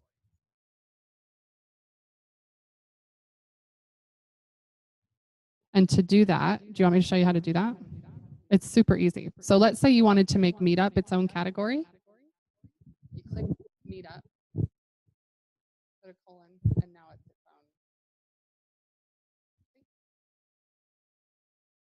own. And to undo it, you add a colon. So let's say I wanted to make Meetup its own little category. I click next to Meetup, not Meetup, the colon, and then I just click.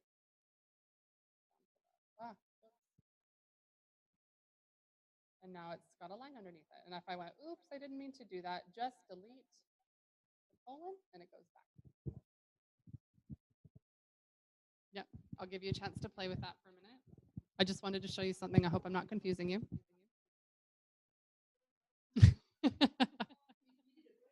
Yes!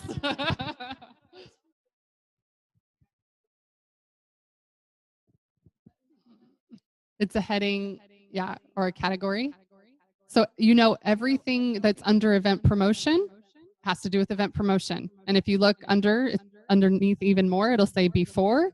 So that's everything you do before the event. So it's all categorized for you. Yeah, I was just showing you how. Sorry, I didn't mean to confuse you. Okay, so if you ever wanted to do it in the future, you could do it. Okay, so moving on to event promotion, update the website and your CRM landing page with the upcoming event. So update the dates for each city is the subtask. So this is where you're going to add the event to your website, like your meetup. Your meetup event, you're going to add it to your website so that if people go to your website and you say, join us at our next networking event, they can click on that. We also have a CRM landing page that goes in Entreport. You may not have that yet, so you can modify this task to fit your needs, or you can keep it so that when you do have a CRM, you can use it. And you're going to want to make sure you update the dates for each city that you're having your meetup in. So go ahead and assign those two tasks. Make it your own. No, we don't go through landing pages at all because everybody uses different. Some people use ClickFunnels, some people use Entreport. It would be different. We couldn't teach it across all the platforms. So yeah, so a landing page is where you send people to purchase a product or to sign up for like a free download, like the Magic PDF, a landing page for them to action something, whether it's purchasing a product or maybe they click the button and they enter their email and it sends them your Magic PDF.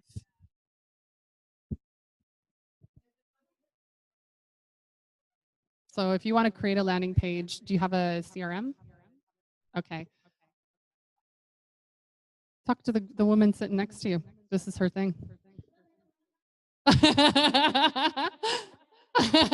She will break it down. She is amazing. So yeah, you go see Marthy.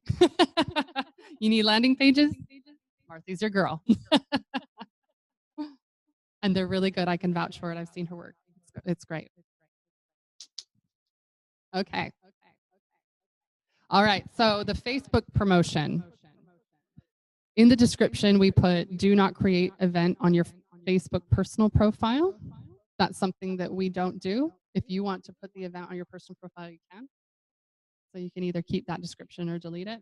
That's just a little reminder for us not to do it on Francesca's personal page because she doesn't want it on there.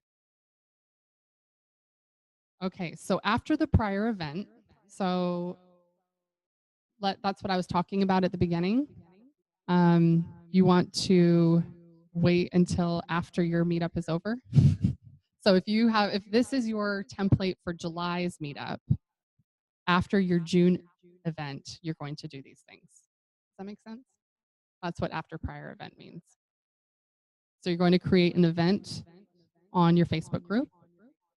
There's a subtask there, so I'm going to click on the speech bubble. And then you're going to send a Facebook invite to all hot and warm leads to the event according to the appropriate city. So if we're having an event in Sydney, we're not going to invite everybody that lives in Britain. No, you send this is for Facebook. We're in the Facebook promotion. So when you create a Facebook event, it will give you the option to invite people. It will say invite all in the group, or you can invite individually and you can tick the box next to their name. For now, your groups are small enough that you could probably invite all, to be really honest with you. But when you get into the thousands and thousands, these are jobs for your VA. Yeah. And when I say your groups are small, I don't mean they're small. They're very good size. I just mean like when you start getting into the thousands, it'll be harder to manage. Yeah. Yep, and you'll want to make sure that you invite them. Okay, so I'll go back to the main task. So going through the subtasks again of after prior event, the next one is create an event in your other Facebook groups in your funnel and invite the people from that city. So any other Facebook groups that you have that you think people would be interested in, or if there's some mafia groups, contact the organizer and say, hey, can I create an event in your Facebook group? Or maybe you've got a women's group that you're a part of. Just contact them and say, hey, in this Facebook group, is it all right if I create an event? I think it would be great for people in this group to attend. And when it says, yeah, if it's not your group, I would ask the admin of the group. Yeah, in their group.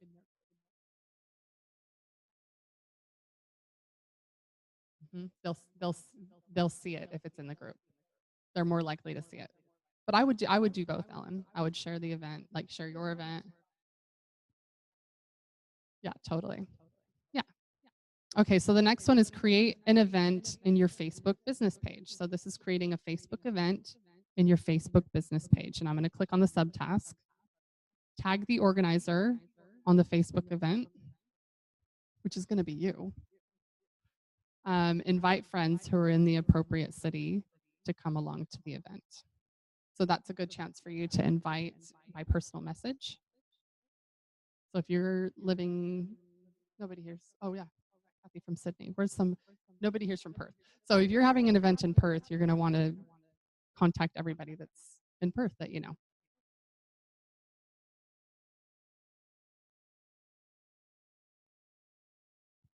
Francesca has done an amazing job. She really has. Yes, Sarah.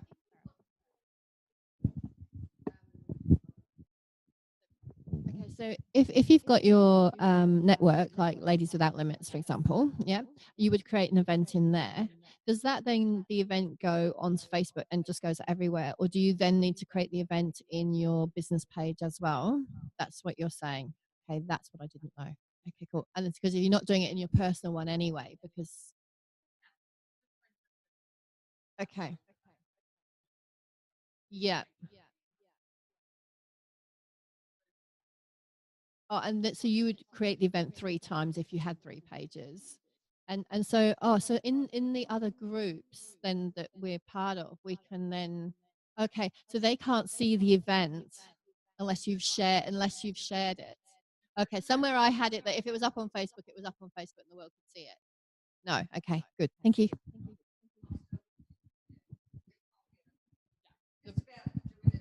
The rule of thumb, create an event, Facebook business page, create an event in your group. There you go. Yep.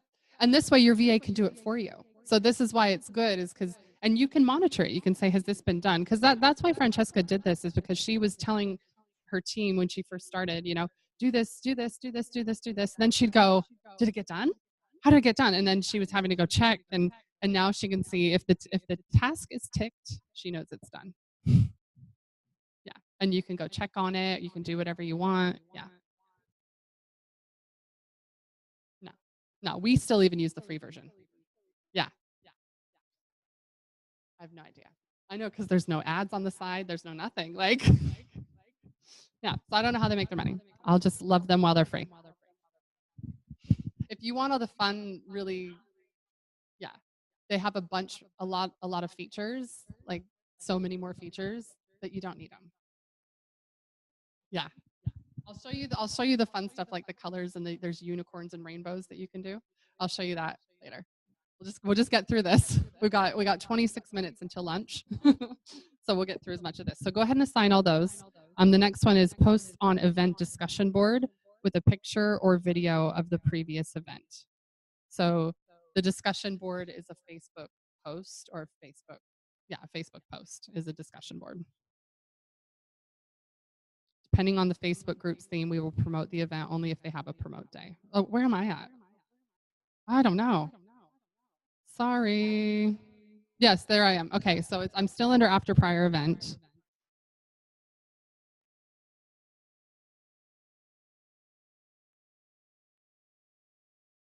Yep, create an event on the Facebook business page. And then the next one, depending on the Facebook group's theme, we will promote the event only if they have a promote day. That's just a little rule of thumb. Yeah, post on the discussion board, which is a Facebook post in the event. It is good, isn't it? Yeah, because the thing is, we told you all this and we taught you all this at the 2-day, but how is any human being supposed to remember that? So that's why we do this. So that nothing gets missed. Are you guys okay? Kathy, Marthy, everybody's good? I'm still, after prior event, I'm still on Facebook promo.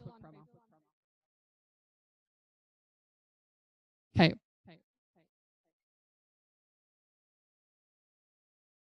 Yep, underneath those. I just read all of those. Now we're at 10 days before event. Okay, so 10 days before the event, you're going to message all the members who have clicked interested, saying 10 days left, and then attach the link for the landing page. Now, if you don't have a landing page, that's okay. You can just use like your meetup page, your meetup event page. Yeah. Because if they've clicked interested on Facebook, they're not going to come. You have to assume that. So you want to lock them in by having them book in on Meetup and pay.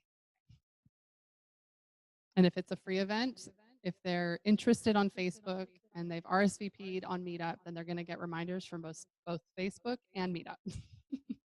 We want to change all those interested into going.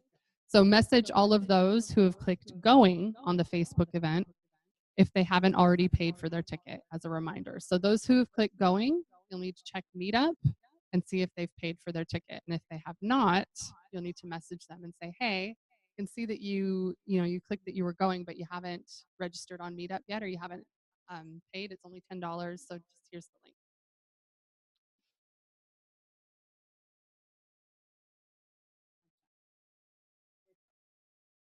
You're in trouble. Okay. So 5 days before the event, you're going to message all the members who have clicked interested, saying 5 days left, and then attach the link for the landing page or the meetup event. Message the people who have clicked going if they haven't already purchased their ticket. So this is stuff that your VA needs to track. This is stuff that your VA needs to do.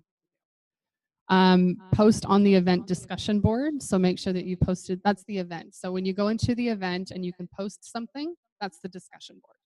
So make sure that you do a post within the event, not just in your group, within the event.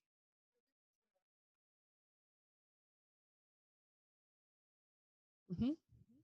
Mm-hmm. Mm-hmm. Yep. Yep.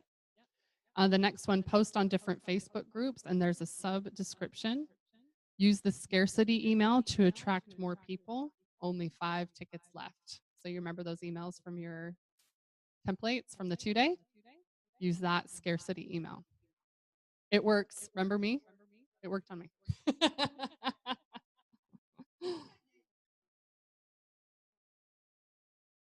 Yeah. It's smart. Yeah. You're in the know and you're like, smart. I know what you're doing. Okay.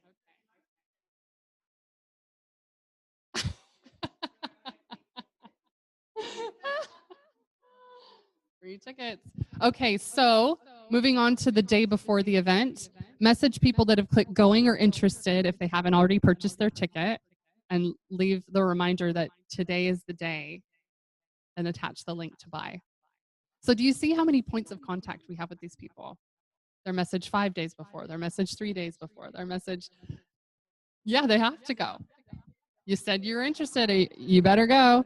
And then once again, you're going to post on the event discussion board, which, like we said, that's in the event. Do a Facebook post within the Facebook event. And then message all those who have paid with the full details as a reminder. We're so excited to see you. Just a reminder, here's the event details, here's the time. Can't wait to see you. And then the day of the event, send the can't wait to see you message to all that have paid with the details again. What's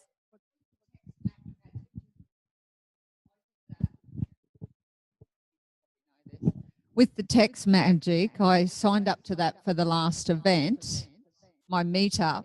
But then you had to put money on, obviously, because you're texting a few people from your meetup who've given the phone number. But then it said it took us a few days to clear, so then it wouldn't have gone out. Just if you are going to use it, maybe load it with some money before, because I got caught. It's a program called Text Magic. So it's a Facebook SMS. It's on the computer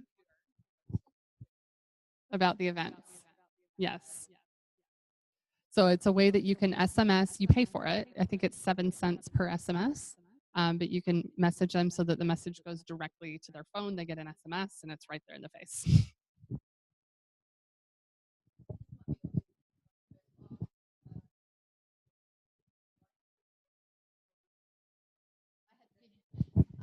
I had people registered for Meetup, and I had 39 people going or whatever it was, and then I hadn't realized that people had also ticked on Facebook that they were going, and I didn't cross check those, so I had another 10 people show up because they'd said yes on Facebook. So I would check your so I would check your Facebook page because they think they're coming.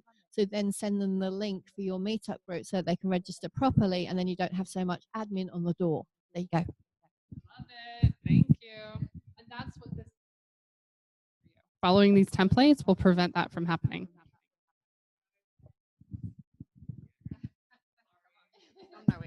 But I crewed at Steph's, and yeah, on the door she had about 10 just randoms that just booked it, like saw it on Meetup like maybe 30 minutes before, and then they just, so there's no way to actually prevent that. That's just, yeah, but it was good. How good is that though? Like, isn't that a great problem to have? People showing up that didn't say they were coming. Yeah, it's so good. That means she created the hype. That's good. Okay, so, and here there's so many subtasks that it's telling me load more subtasks. So click on load more subtasks if you're seeing that as well. So the day of the event, message people that have clicked going or interested if they haven't already purchased their ticket as a reminder of it's today, the event's today, and then attach the link to buy, which is usually Eventbrite or your Meetup link. And then post again on the event discussion board. Super excited to see you. You know, maybe you can show a picture of you packing your bag, or, you know, just something to get people involved. Maybe you're at the venue super early setting up. Something fun. Okay, I'll give you a minute to assign all of that. Okay, so it says after prior EE, but that should say after prior event. EE is us, empowering events, so you can just change that to after prior event or after prior meetup. You're going to create your new meetup event. This actually should happen the day of your meetup. So like I was telling you, so that you can go to the front of the room, announce your next meetup date, and get your 10 free tickets done and dusted right there while you're at the event. So create a new meetup event. And then after your meetup, email all the members about the upcoming event. So there's a subtask there. I'm going to click on it. Paste a link of the event in the email so they can access it directly. Using edit link, make it look pretty. Click here. You don't have to do that. If you want to get fancy, you can do that. Otherwise, you can just copy and paste your meetup event link.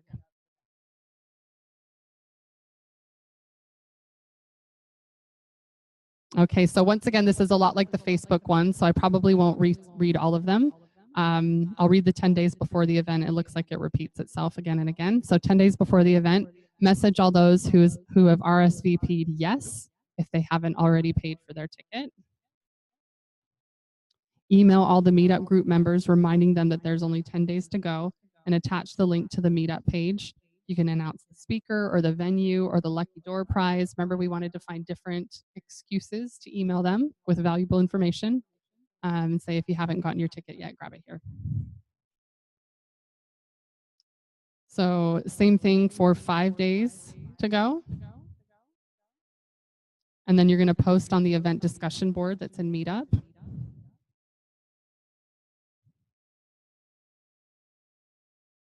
The day before the event, it's a last minute chance to email your people who have not RSVP'd yet. Remember in Meetup, we have the chance to email people who have RSVP'd yes, or people who have not RSVP'd yet. That's where these will come in handy. On the day of the event, you're going to send these messages out, post on the event discussion board, and just post how excited you are to see everybody. Yeah. Or, hey, everyone, yes. You got it. You got it. Right. Yeah. Mm-hmm. It shows up as a discussion board. It's technically what it's called, but it's a comment. You're right. You're right. And do you know why we do that? Because it'll show up as a notification on their phone. Like I get it all the time. Whenever people, when I've RSVP'd to an event on Meetup, if somebody posts on that discussion board, I get a notification. So because I sheep all of Francesca's events, which is not really sheeping, it's because I'm there. But because I say that I'm going to all of her events, I always get notifications. Can't wait to see you. Everybody that's RSVP'd on the event. Yeah. Delete it. Okay, so this never happens to Mafians. Delete it. Delete it. So this is saying if you've got no RSVPs, then delete the event before it starts. But this does not happen to Mafians. So you can delete that. Okay, I'll give you a minute to assign it all. Yes, so hold on. Ellen's going to ask me a question about Meetup. Just when I created my meetup and I had my welcome message, whenever anyone joins the meetup, do they get that automatically or do I have to? So I have to copy and paste and welcome every new member, which I haven't been doing. I just thought they got it automatically. Like, oh, welcome, thanks for joining me. I always thought it would. Always thought.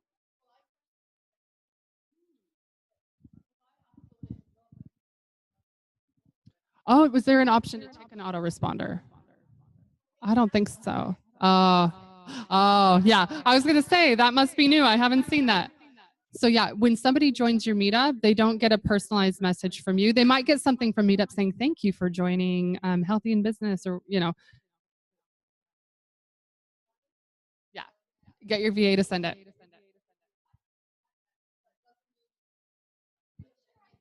Yeah. Recently,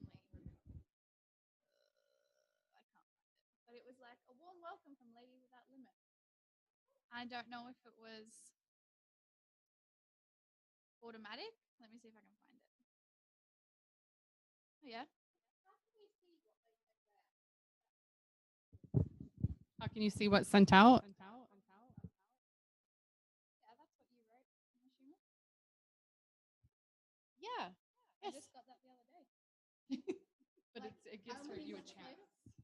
It gives you a chance to say welcome your new members, and you copy and paste. Yeah. That's only just 11th of June.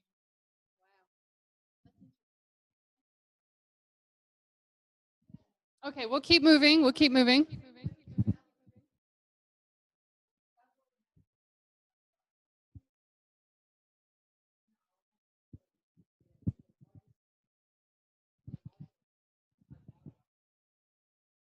Okay, guys, we'll ask our team because I don't think it automatically goes out. Tina, can you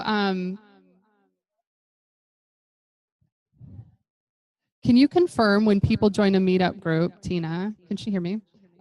If they get an auto responded message, or do we have to manually message them every time to welcome them? Thank you, Tina. Okay, so we'll get back to that. It's a great question. Eventbrite. Okay, so that is in your FM template booklet. How to create an event on Eventbrite. So the task is create event. Easy as that.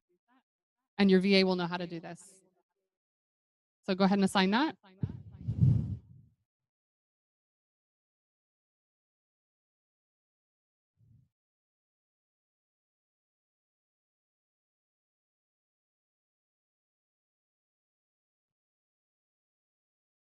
It is an autoresponder. Okay. That's awesome. That's a new feature. Great. I'm so glad you pointed that out, Sarah. That's cool. Awesome. Very good.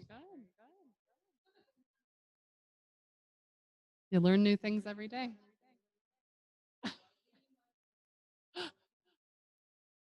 Okay, so the next one is the SMS.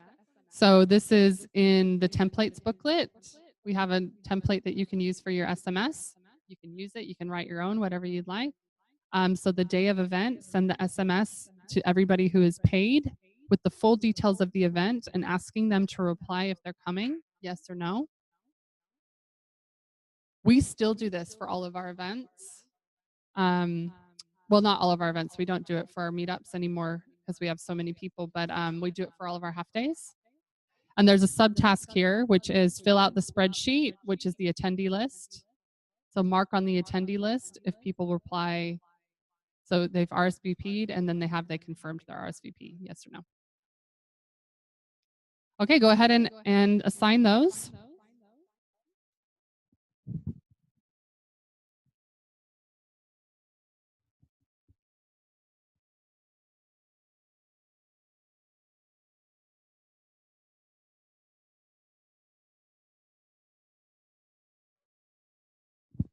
Yeah, your VA can do the SMS if it's through Text Magic or something like that. Yeah. Yeah, you'll have to give them access to your Text Magic account, but yes, they sure can. Okay. Moving on to LinkedIn. So create the event on LinkedIn, post about the event, and email all the connections about the event. So LinkedIn is a really, really great way to get people to your event. We don't do LinkedIn training, no. The VAs will have the basics. They'll know how to do these 3 things. If they don't, just have them watch like a quick tutorial. They can Google it. It would take them 20 minutes to learn. Like I've never done it, but I know I could do it. So, okay, so assign those.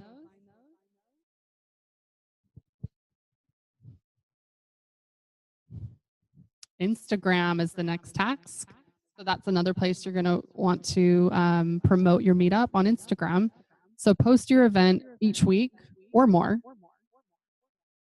but at least each week with a cool Canva photo. So your VA can come up with a Canva photo, or you can use word swag. But just come up with something that's fun to put on your Instagram. Go ahead and assign it.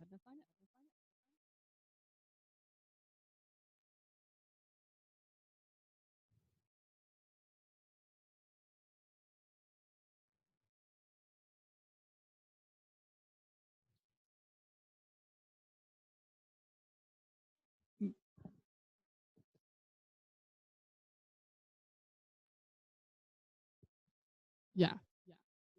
Yeah. Yeah. So Sarah's asking how often that you post in a Facebook group, on the hashtag days. I would say, if it's, you really want to focus your posting where your target market is.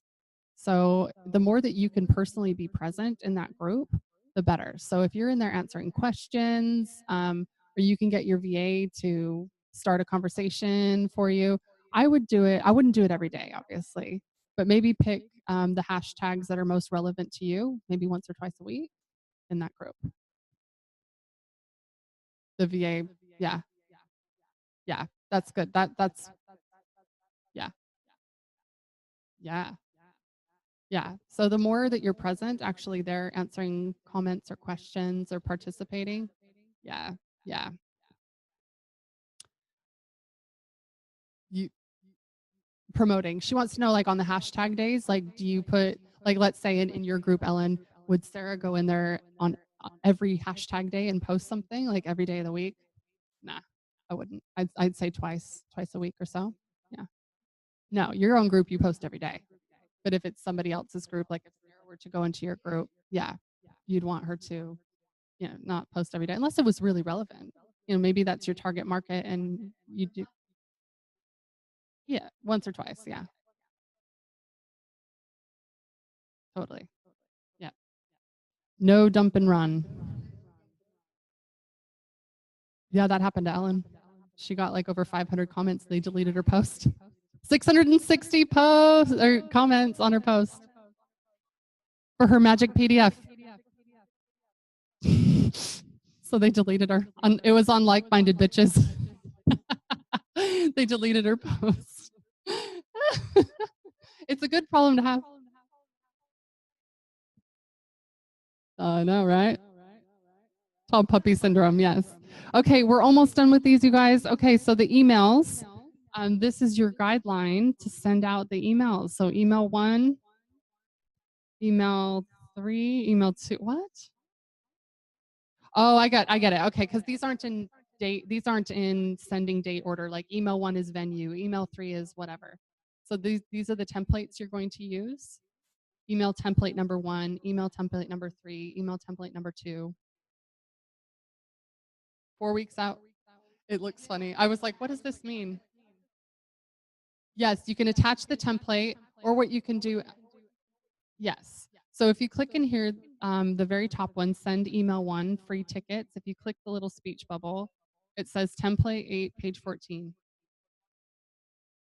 You can copy and paste it. Yeah. Okay, so go ahead and assign all of those. I am not going to read them all. You know what I'm talking about in all of them, right? Thank you very much. I don't want to read them all.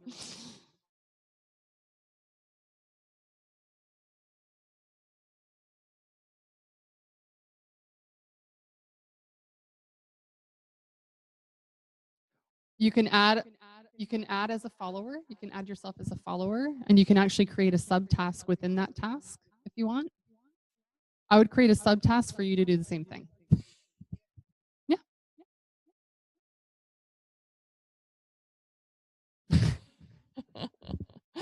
So if you think 2 people should do the task, under the task, Zoe will help you. Okay, so for watch numbers, is that what you're saying?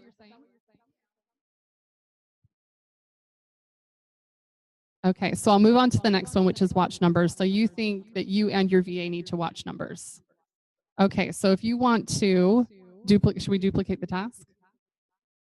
Okay, let's do this. So if you go to the 3 dots, which is more actions, you can copy the task.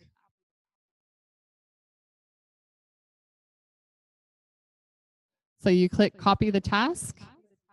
It will show up over here and you can assign it to yourself as well.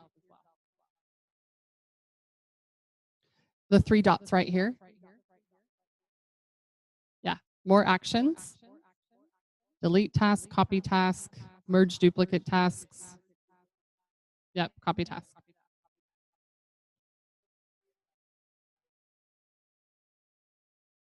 Yep, and you can rename it watch numbers, or whatever you want to call it. Okay, Zoe's going to say a top tip.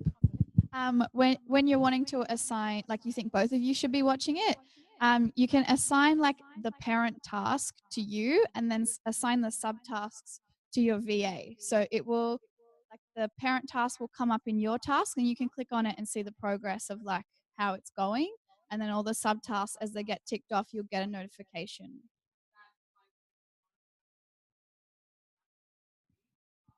Yeah. Mark as dependent on. And then that means you can't tick off the parent task. So your VA has to complete all of the tasks before you can tick off the task, all the subtasks.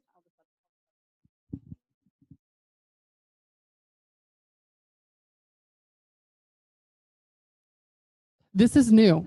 This is a new thing. We only just discovered this a few weeks ago. Oh, okay. Just copy the task.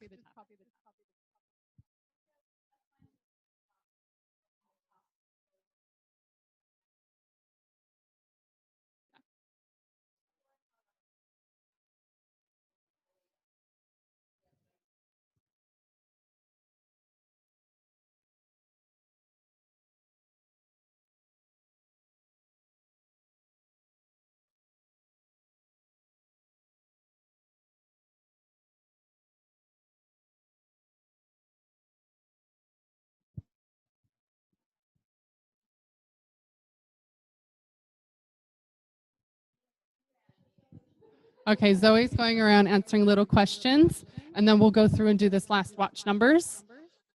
How's everybody here doing?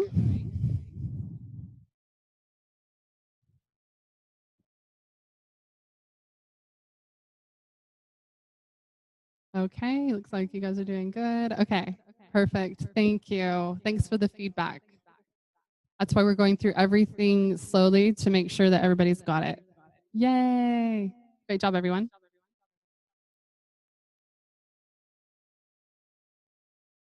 So has everybody looked at watch numbers and assigned it yet? I don't need to explain it, do I? The reason why we did watch numbers in the beginning, when Francesca first started, what was happening is there would only be 10 RSVPs and she wouldn't know because she would just assume that the team was taking care of it. So now if there's 1 week, you know, after 1 week we don't have 10, actually, this isn't true. If after 1 day we don't have 10 sheep or 10 RSVPs, then the team, we change something that we're doing to try to get those 10 RSVPs. 4 weeks to go. If we don't have more than 15, then we let the CEO know. Mostly it comes to me now. It doesn't go to Francesca, but in the beginning, she wanted to know the progress of the numbers. And if we weren't on track, she wanted to know so that we could meet as a team and tweak our marketing. So that's what this is for. Because you don't want to get to the day before the event and go, we've only got 10 RSVPs. What? You know, you do that when you have time to actually promote it and get the numbers. This eliminates all of the Okay, so I'm going to get through a couple of these because they're super easy. Before the event. So this is on the day of the event. Before you leave to the venue, we've got 2 minutes left, and then we'll go to lunch. So I'll get through a few more of these. Guys, we're almost done with this. This is so good. Okay, so the first one is charge all the equipment before leaving the office. We usually start ours the day before because we have iPads that literally take overnight to charge. So these are all the different things that need to charge: the iPad, the computer, the speaker, the battery packs, the wireless Wi-Fi. If you've got something else you need to charge, you can put your phone, you can add, so just add to this list. If you've got something else that you use that needs to charge, put it on there.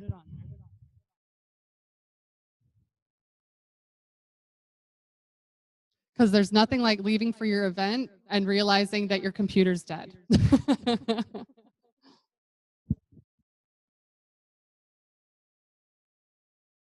Yeah, take the charger as well.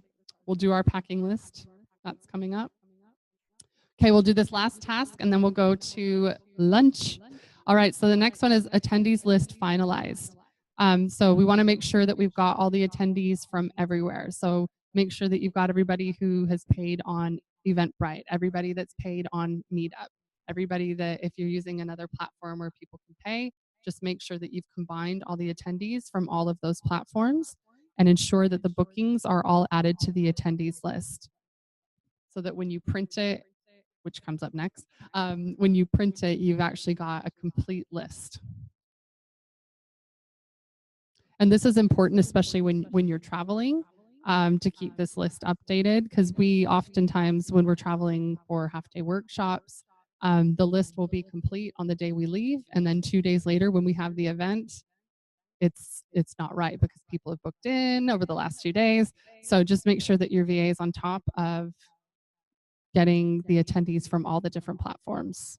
Like I said, Meetup, Eventbrite, and any other platforms that people will pay on. Okay, I think we all need some food. I'm starving. We need to feed our brains and give our brains a little bit of a break. So after the break, we'll keep going through every step of this, and I'll show you a couple of the fun things. Don't let me forget to show you the colors and the unicorns and rainbows. I'll have Zoe do that because she loves it.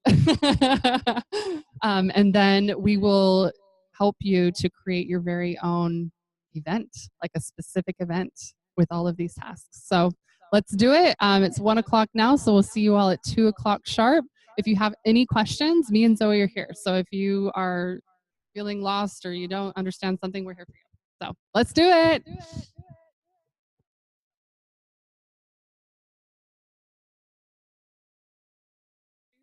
All right. So are you finding as we're going along, it's all starting to make more sense? Yes. When you start off this day, and it happens every single time. It even happened to me when I started on Francesca's team. I went, what is this? What is that? Where do I click? I don't get it. The more time you spend in this, the more you use it, the better it is. Okay. Let's get back into it. So if everybody wants to pull up their Asana again. I know. Zoe, you want to turn the aircon on? Oh. True. And I'm not as out of breath. Wow, I'm more fit than I was this morning. It works. Cardio works. Okay. All right. So we're still in the Mafia Meetup Master Asana template. So yours is the do not use Meetup Master. Okay. And we are now in the before. And we are in print. It goes pretty quickly from here on out, and then we'll show you the fun stuff. And then we'll help you create your very own event. It's very exciting. Okay, print. So you can see the next tasks are all having to do with printing. So for us, we use Officeworks for our printing. So if you've ordered your printing, make sure you do that 3 weeks ahead of time, just so that there's no last minute. We do 3 weeks. You can do it 2 weeks. You can do it 1 week. You can do it whatever. But the way that we operate, we have to start ordering that stuff three weeks ahead of time. And then just make sure, like for us, the question we ask ourselves, do we need to get any more of these printed before the event? Do you need any more banners? Do you need any more posters? Do you need any more flyers? So that's why we do it 3 weeks ahead of time, so that we have time to get posters, flyers, anything done. At Officeworks? Mm-hmm. Yep. I'm not sure because we order ours from a place in Melbourne. Oh. So Marthy, who do we contact for a good printer? You? Okay. So you heard it. If you need a good printer, contact Marthy. Here we go. That's what it's all about, guys. Okay, so I'm going to click back on the main task for print. So print the icebreaker game or whatever. If you have for us, we do an icebreaker game at our events where we have them upon registration, they get a piece of paper with a question that they have to answer. And like last time it was when did somebody try to bring you down in your business or something like that. So it was a conversation starter. And then how did you pick yourself back up again, or what brought you out of it? So print a question or an icebreaker game if you need to. This may not have anything to do with your event if you're not printing anything, but this is just so you remember. Print the prize certificate. So if you're giving away a prize, make sure that you have that printed out. Print the agenda and the crew sheet, and make sure that you print a crew sheet and an agenda for every member of crew. So if you've got 3 crew, make sure you print 3 plus 1 for you, so 4, and maybe even an extra in case one gets lost. And that has a subdescription. It's got the link to our crew sheet. Yeah. See how easy we make this for you? And print the release form. That's got a subdescription as well, and that's in the templates booklet. Print reserved signs. That should have a D, reserved. The reason why we have you print reserved signs is because when people walk in, if you have all the chairs set up, where do they sit? In the back. They always sit in the back. And so we take reserved signs and we fill up like the back 2 rows with reserved signs so that when people first are seated, they're forced to sit in the front 2 rows. So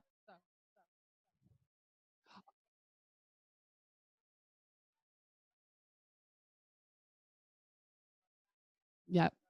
So Sarah's saying that she also blocks off a space for the photographer, videographer, so that it's an ideal place for them to take pictures and video from. That's very smart. So reserved signs are very, very handy. We still use those even at our half-day workshops because it's just human nature to sit in the back. And that way you fill up the front 2 rows, and if you've set up too many chairs, it's just easier to take away those chairs from the back area. And look, you may get people, it's only happened like once or twice where I've had people literally like refuse to move. I'm not moving. I don't care if it's reserved. I'm just kind of go, okay. So I've tried nicely, just come sit up front. Francesca doesn't bite. It's okay. No, not moving. All right. It's not worth the hassle.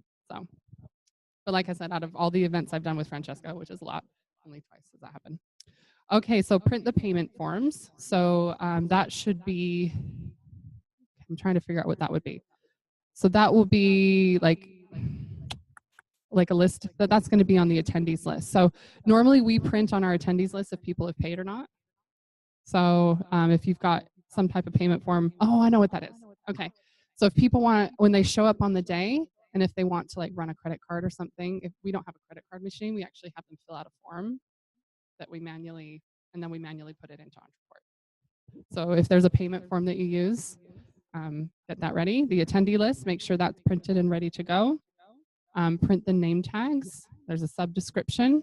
So print an extra copy for the Lucky Door Prize. Lucky Draw Prize, by the way, is Francesca lingo. Lucky Door Prize, but she calls it Lucky Draw Prize. It's a Francescaism. So the reason, and what that means is when people show up, you give them a name tag and then you put their name in the Lucky Door Prize, or you can have them put their business card in. But it's always good if people don't have business cards to have pieces of paper that is the size of business cards.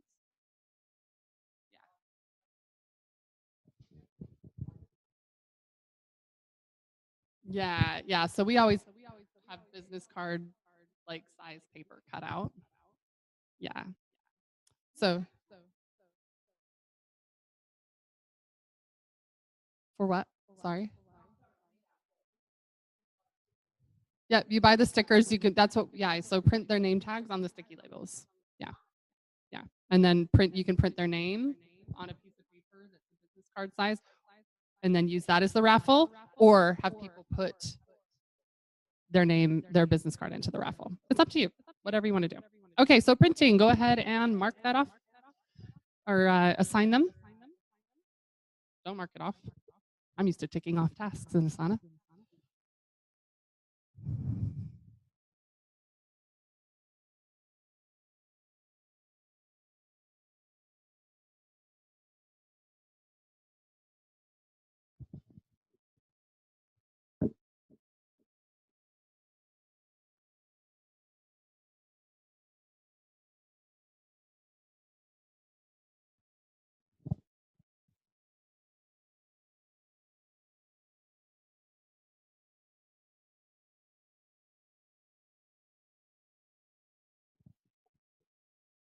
Moving on to the Bible.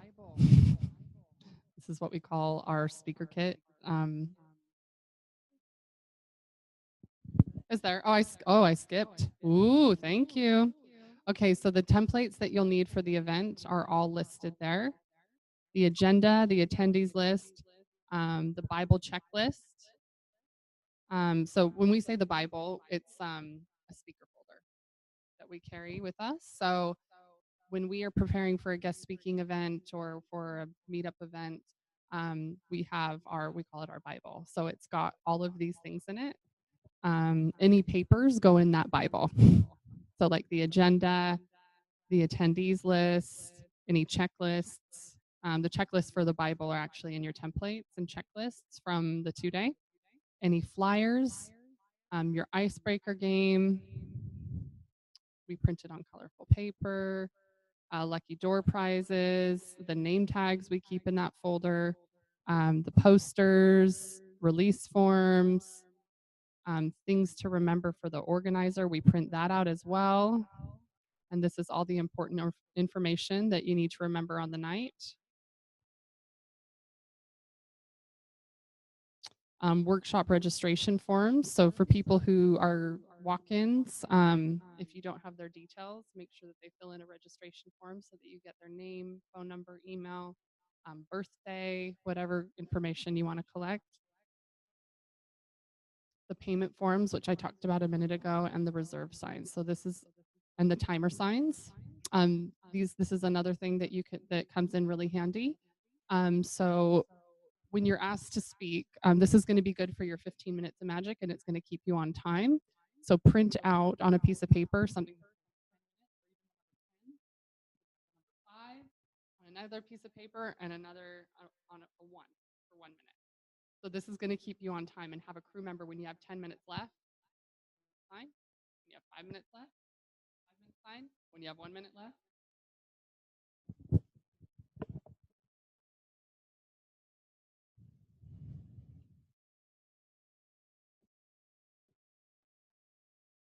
Oh, on the iPad. Yeah, that's right. That's what we have here.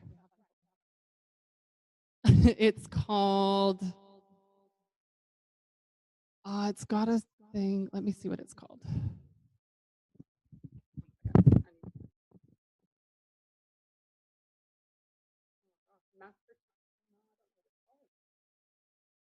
even say. Zoe will know what it's called. Present time. Yeah, PRESENTIME. Present time. I think that's what your company uses as well. So you can do this as well. Have a timer going for 15 minutes. Present time. Yeah, and I'm pretty sure it's free as well. But it keeps you on time.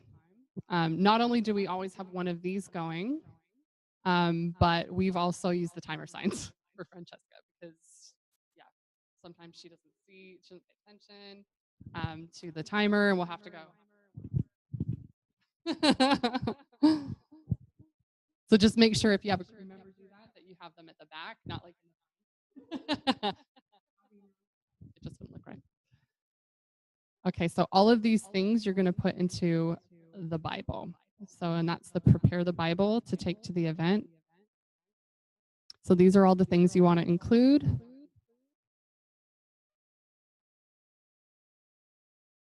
Present time, PRESENTIME, like present. Yeah, present time. Okay. All right, so this is all the stuff that you put in the Bible. You guys can read. If there's anything you're not sure what it's for as you're marking them, just let me know and I'll let you know. So I'll give you a couple minutes to assign those.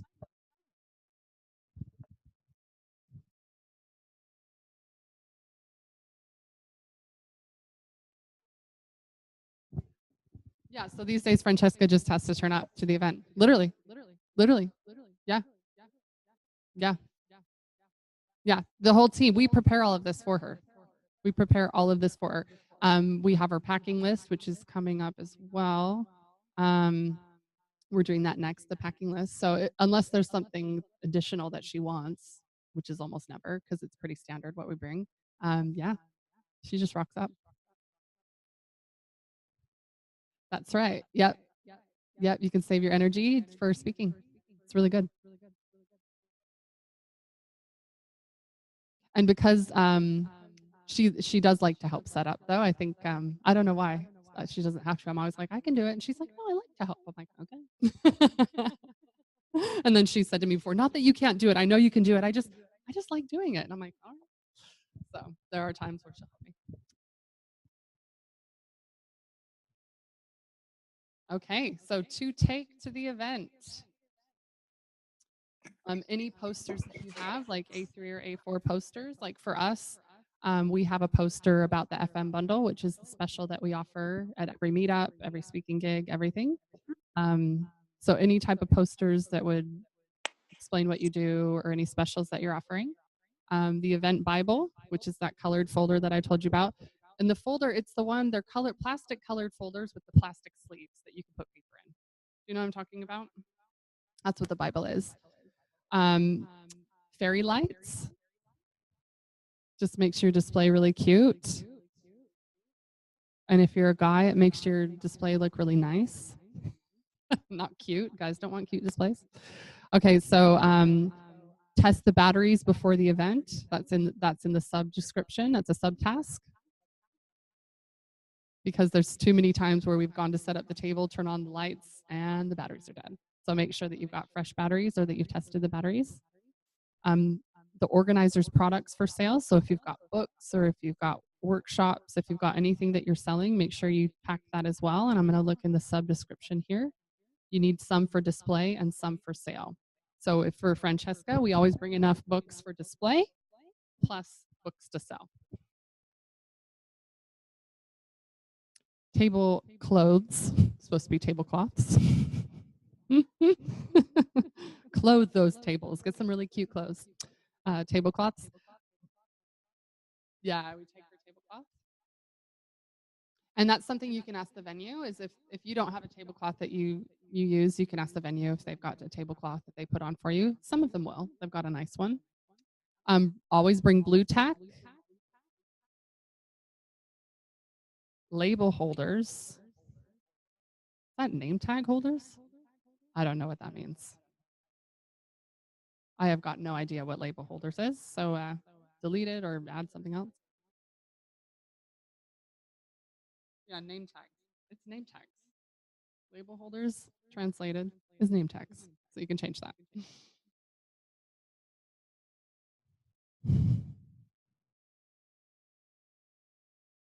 I think it's those plastic name tag things. That's what I'm thinking. I think so. But for meetups, we don't even use those. We just use sticky labels.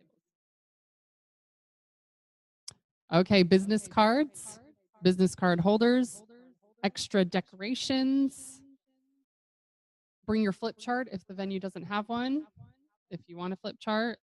If you've got drinks vouchers, make sure you bring those. Laptop and charger, iPad, your speaker, spare batteries, portable charging packs, whatever types of pens. Make sure you bring like a Sharpie for writing the names on the labels or on the name tags. Normal pens for people to sign in, as well as highlighters for you to mark off the attendee list. And notepads for people to write on if they want to take notes during the meetup. And of course, make this your own. So I'll give you a few minutes because this is a packing list. I'll give you 2 minutes and you can write your own and you can assign it. So unless you've got an assistant that lives near you, it's probably best if you assign this one to you. 2 minutes.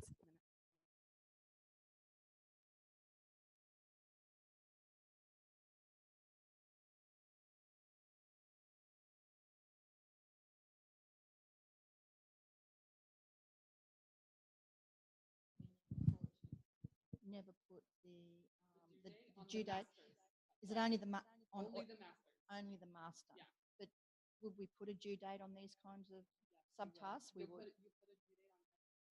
Mhm. But just not the master. Yeah, when it's the actual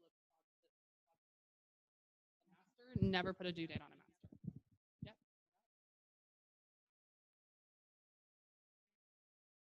To take to the event, your packing list. Yeah. We call it, on ours, we call it packing list, not to take to the event. We call it packing list. How's it going, everybody?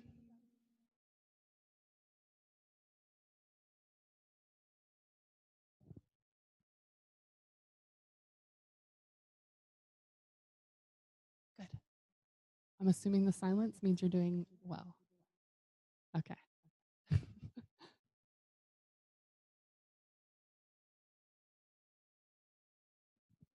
Another thing to remember is in something like this with a packing list, like let's say every time you want to pack what's something else you could pack? Your planner. I'm gonna use this, Muriel. So if Muriel doesn't want to forget this every time she goes, add it to your master packing list. Add it to the master. Don't just add it to the event one. Add it to the master so that every time you copy that master project, like for us, this is our packing list, and being on the road for almost a year with Francesca, it's taken us this long to realize that we probably need to pack sticky tape. And so we kept saying, oh, we got to remind Zoe to pack sticky tape. And then we said it that many times that we were like, we need to just add it to the master list. So now it's on the master list so that when Zoe packs us, she knows to tick that off. Okay, moving on. So the next thing to do is to draft the next event on Meetup, not Meetups, and announce it just before you start the night. So like I said, make sure that it's done and make sure your VA either publishes it or like right before or during your Meetup event so that when you say, hey, everybody, this is our next Meetup, it's already on Meetup, that it's there.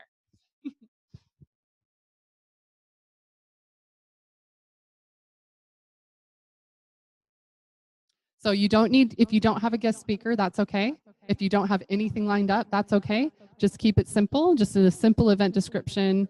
Have that there's 10 free tickets, the dates and times, no need for the venue or other info, because we've had a lot of Mafians say, well, I didn't know like what venue, I didn't know. We said, don't you remember the strategy? So keep it simple. Keep it simple. Say, this is our next meetup on this date, on this time. I'll give you more info. You don't have to say, this is the guest speaker, this is the venue, this is the, you don't need to worry about that. You can if you want, but if you don't have it ready, just announce your next meetup, date, time. That's it. And get people to RSVP. So that's probably going to be a task for your VA. Okay, now, I don't know why this is out of order. It's before the event, after the event, and during the event. Do you guys care if I skip to during the event? Is that okay with you? If you scroll down, it says before, after, and during. I'm going to skip down to during.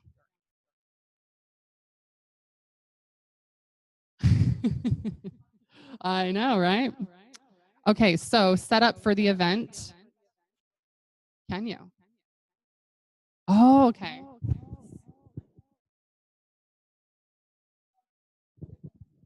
Okay, you just do it. So Zoe's going to show us how, and then she'll show you at home how to do it. So if it says before, after, and during. What? Oh, because I just did it on mine. Oh. Oh yeah, we're connected, aren't we? So the same as if you're assigning multiple. So click in the first one, hold down shift, click in the last one, and then you just use The grabby hand. See how it says 12 items? Ah, see, we're learning. Very good.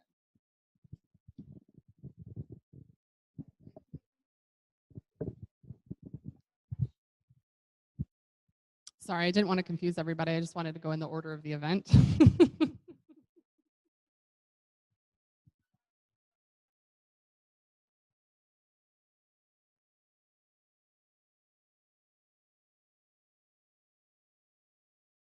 Okay, so during the event,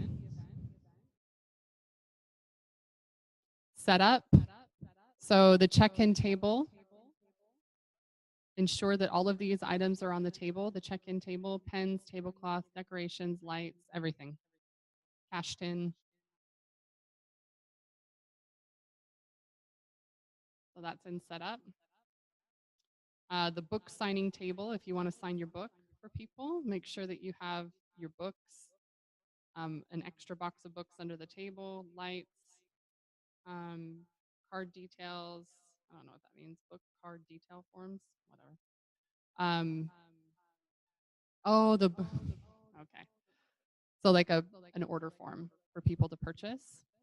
Cash tin. Francesca has special signing pens. I'm in setup, which is under during.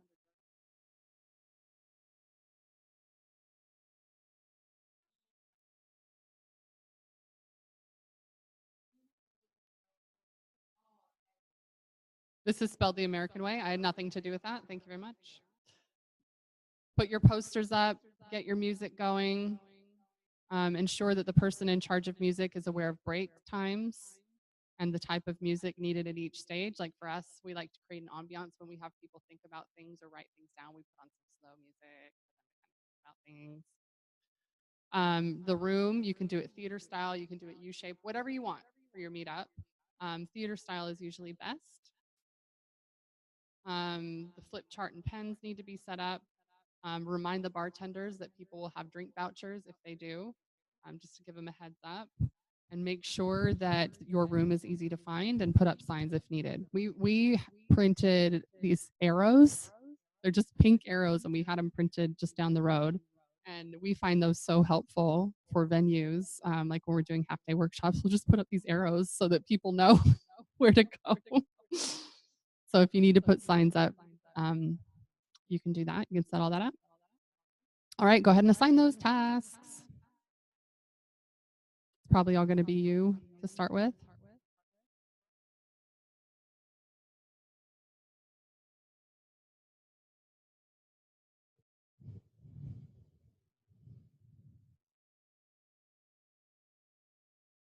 All right, check in, which is the next task.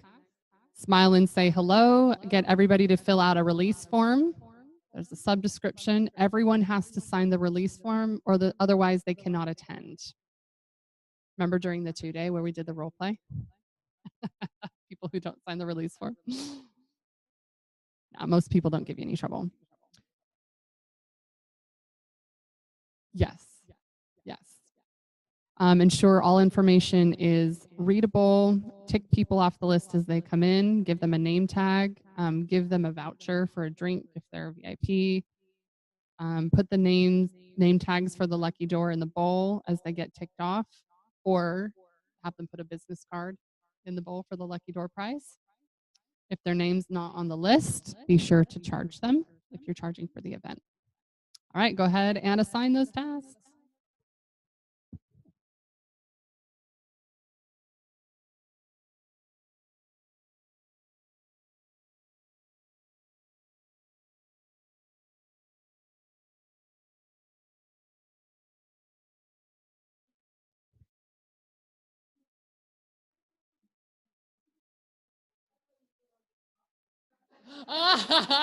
Now that we've been doing this for how long? I have some really good news for you that I'll share at the end that you guys are going to be very happy about. Okay, so moving on to the timer.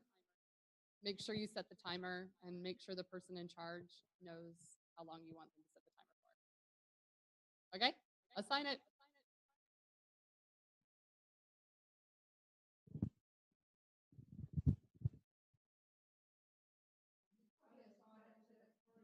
Yeah, yeah. But this will be a reminder for you. Yeah. Okay, so record testimonial videos. So Muriel's decided she's getting a PA. Yes, yes, I love it. Okay, so record testimonial videos at the break and at the end, which speaking of which, if you guys want to record a quick testimonial after this, we would love you forever. After this, we've got an hour before dinner, so we would love it if you guys could do a testimonial. Okay, so go ahead and assign that. That's easy. Photos. Take photos, take lots of photos, take tons and tons and heaps of photos. So go ahead and assign that.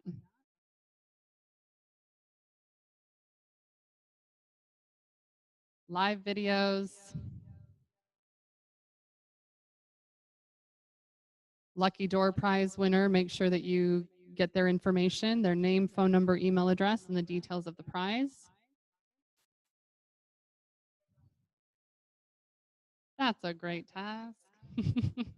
You'll get better and better.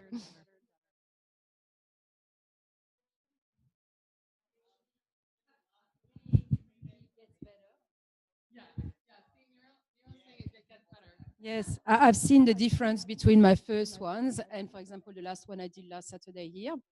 The difference, even in the turnover, I mean, was like huge. You feel so much more comfortable that I sold like 4 tickets, well, 4 entry for my retreat, plus 1 or 2 readings, plus 2 memberships to Astrolove, plus even a webinar.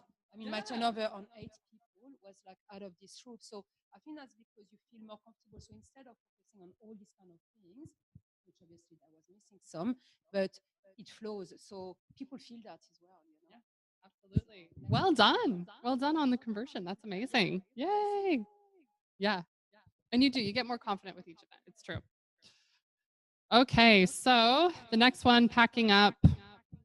The next one, put any purchases directly through the website. What we do during busy events is we actually have the VAs do it. Like we have our order forms and we'll just take a picture of the order form, send it off to the VA. I delete it on my end because it has credit card information, and then the VAs delete it on their end as well so that we don't save that info.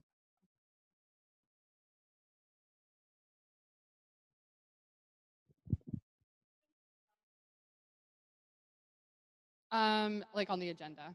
You could add it to the agenda if you wanted. Okay, after the event, this is some tidy up. So scan all the completed forms. That has a subtask and a sub-subtask. So upload all the information into your CRM. So you'll leave with a stack of business cards. Make sure that you put those into a spreadsheet or into Entreport or into whatever you use, Invisionsoft, whatever. Get your VA to do it. Another thing we do is we take pictures of all the business cards, and the VAs upload all that information into Entreport for us. Way easier. Yeah. And if there's any notes on anybody, like let's say somebody was really like a hot lead for you, then make sure your VA knows it, or you can go in after they put it in your database and put any notes that you have on them.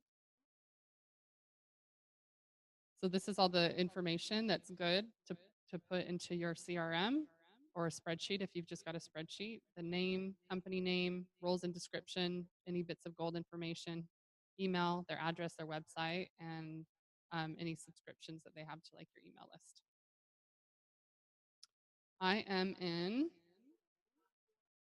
I'm in after. I'm in tidy up.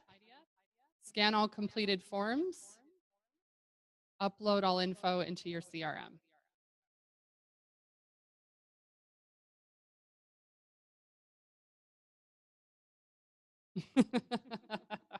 We get stuff done.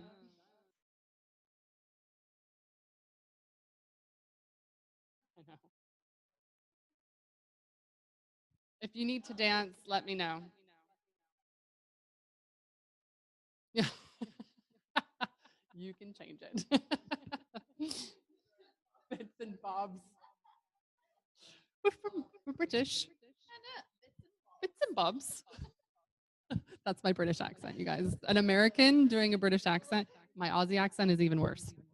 And I've lived here for 9 years. Okay, so go ahead and assign all of those. The next one is conversion.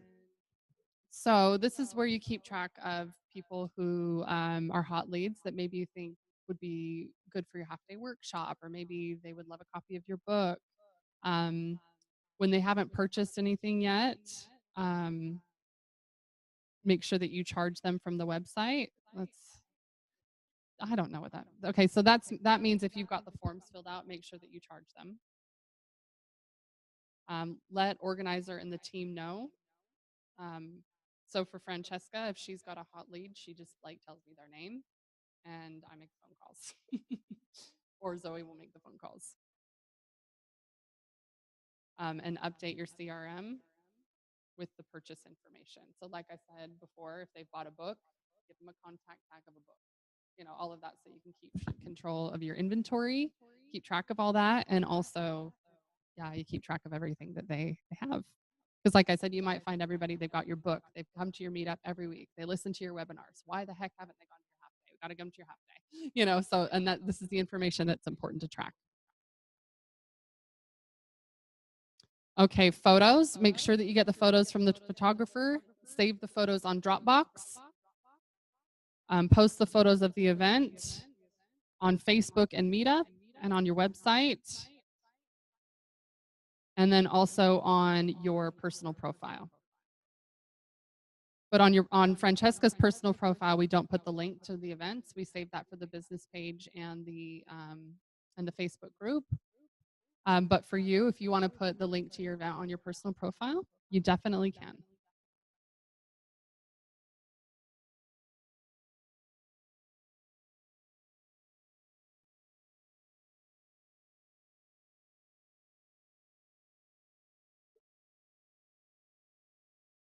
Okay, moving on to the next task. Send an email newsletter, or it doesn't have to be a newsletter, but send a thank you email to everybody that attended. So thank everybody for coming, and this is what you put in the email. It's down below in the subtasks. If people have won something, you need to organize their prize, make sure it's been given to them. Include the key parts of the night. Like, it was really great to have Francesca.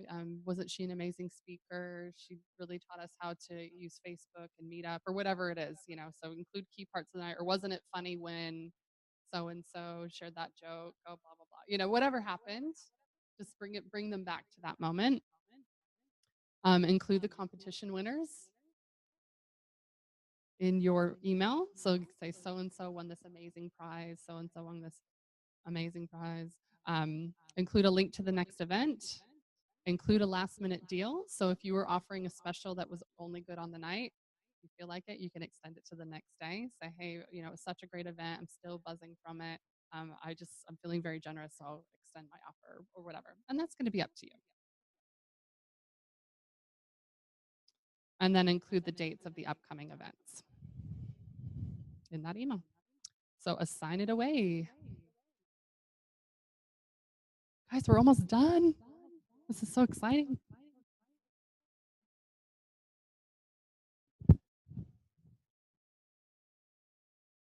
You get color and rainbows and unicorns. We're not joking.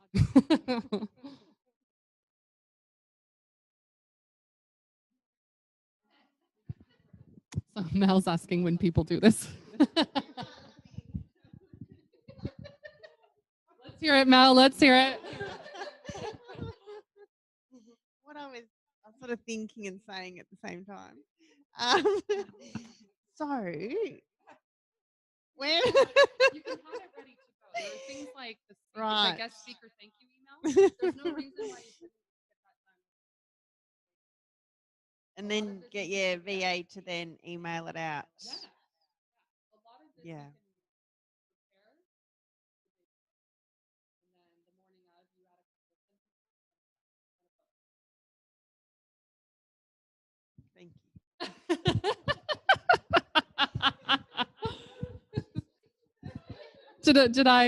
Did I help you?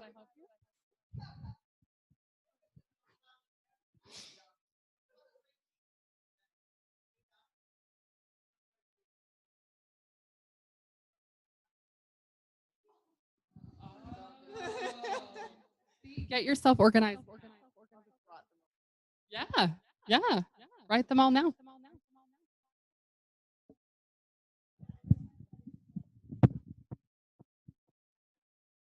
We've got templates. We'll make it easy for you. Okay, so the next task, contact all the winners and provide them with their prizes.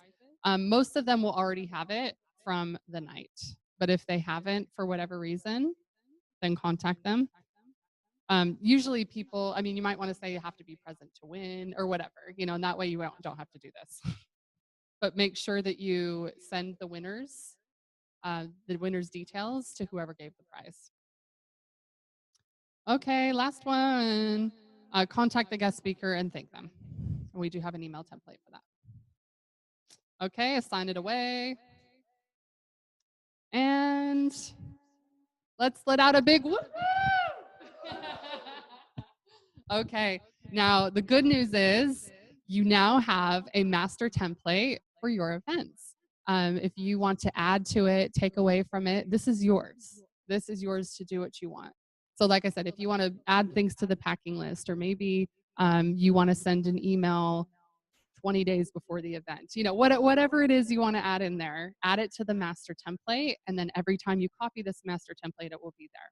If you only do it in that specific event, like the sticky tape, we remembered in Karen's that we needed sticky tape. If I only put it in our Karen's event, once it was done, it would go away forever. Does that make sense? But we changed it in the master template. So from there on out, sticky tape is on the packing list. Yes, Kathy has a question.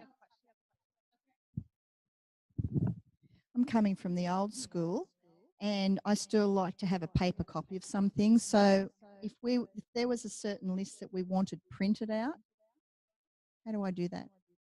Add the task. Is this going to be after the event? Or what type of?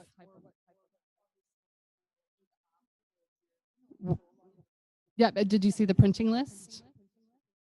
We did the printing list.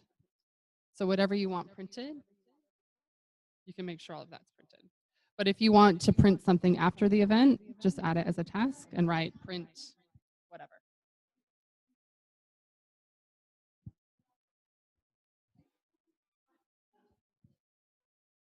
Oh, just pull it up and press file print.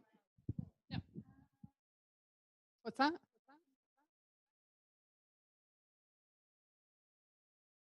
Oh, that's right. I'm the fun weekend dad. Oh, that my kids do love it. Okay, so Zoe's going to show you how to make things pretty. Pretty. So yeah, so this is Like added bonuses. added bonuses. These don't really oh, the tags are great, but the colors don't really make that big of difference. Someone's unmuted themselves. So when you are in a task, for example, this one already has a tag. I'm just going to go to one that doesn't have one to show you. So Instagram, for example, you come to these 3 dots. This is pretty much any extras that you need in a task. And then I will click on tags. And from there, I can go, okay, we're going to post on Instagram every week the month before. So you can go -4 weeks. And if it's not there already, it will let you add a new tag. But say I go, okay, -4 weeks out. And we'll start posting on Instagram every week from 4 weeks out. And that makes it easier when I'm copying this template to go, okay, I need a due date for this task. Oh, it's 4 weeks before. So 4 weeks before this event, you put the due date. Yeah, but so once you have put in a tag and you want to change the color, because we like having things really pretty, like this half day one, I absolutely love. It's all in like a rainbow order. It's the same color. Yeah. Yeah. And you can edit that by clicking on the little symbol there, and it will take you to every single task that has been tagged with -6 weeks. And from there, you want little extras, you go to the 3 dots and we set a highlight color. Tapos malamig pa. Yeah, so I'll go back. So what I have done is see where the tag is. I click on the tag. I go to the 3 dots for any extras that I want, and I set a highlight color. Who is it? There we go. Okay, bye.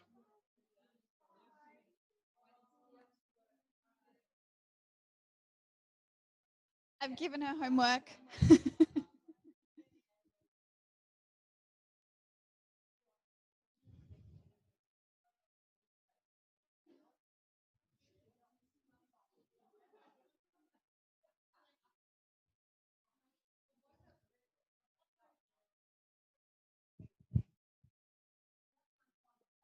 All right, we're struggling to find. So, yeah, so, okay, hang on. We'll go through it again. Hang on. So you're in a task that doesn't have any tags. Oh, okay. We got it.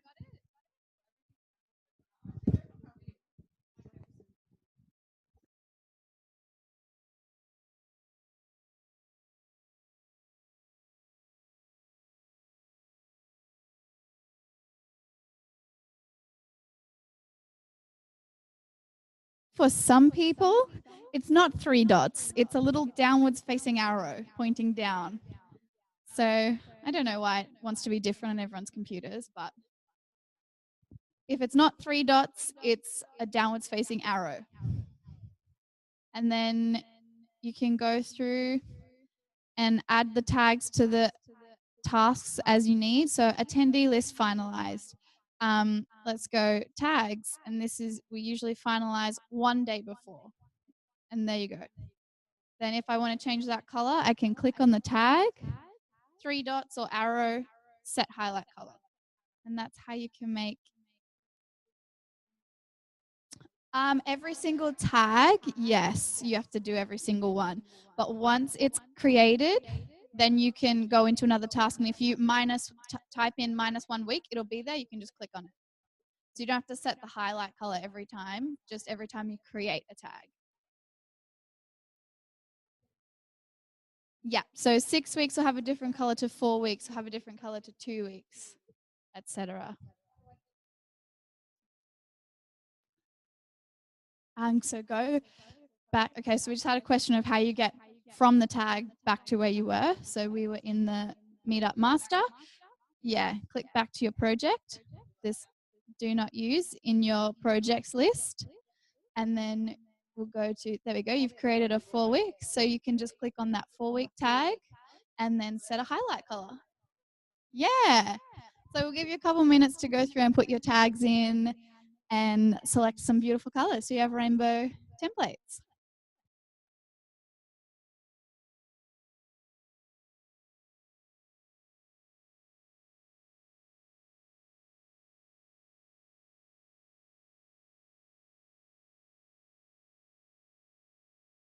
Guys at home, I'm going to go through with you how we did the colors. So if you have a task that doesn't have a tag, for example, I just went through that attendee list finalized, same as the charge all equipment the day before. Well, it doesn't say day before, but we're going to make it day before. So I go to the little 3 dots, which means more actions or extra options. Can you hear me, Katie Jane? Yep. Okay. All right. I'll start from the beginning. So we're in the master template.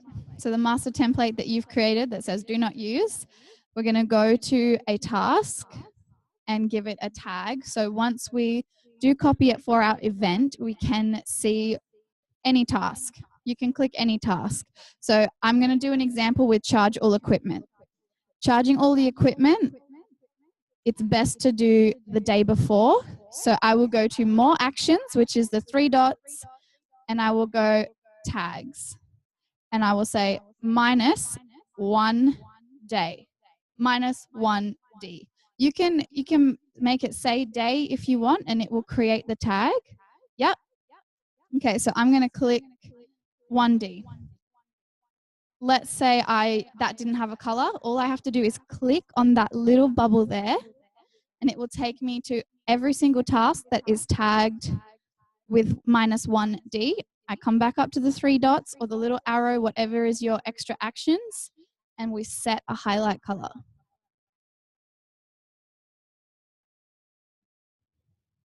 Does that make sense?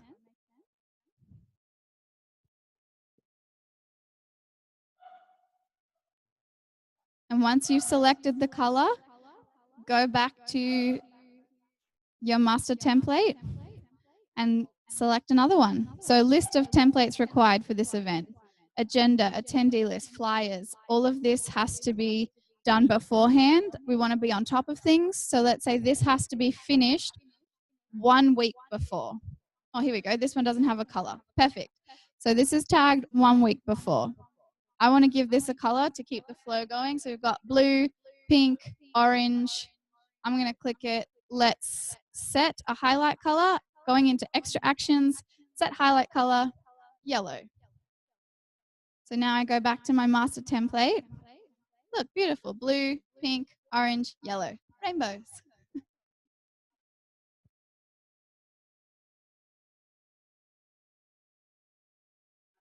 The point of the color coding, it's easier to distinguish between different tags. Like if you're just looking at the overall like this, it's easy to go, okay, that's not happening at the same time as this, but it's also just a bit of fun to make it look pretty and easier for your eyes to get a grip of what's happening here. Yeah. And all of these tasks that don't have a tag, just add one to it if you'd like to. So for printing, some people like to print the day of, some people like to get their printing done 3 days before. So let's say that you're one of the people that like to do the printing 3 days before. You're going to click on that task. You're going to go to the 3 dots in that task and click on tags. So if you like to do it 3 days before, minus 3D. There we go. So 3 days before. Does that make sense? If it doesn't, let me know. Okay. So some of the people here are getting up to the after. It's totally up to you how you want to do tags for afterwards. We use +1D. And that just gives us the idea that it's 1 day after. And things like during, like setup or timer, check-in, things like this, we don't generally give a tag, but if we're going to, DOE, day of event.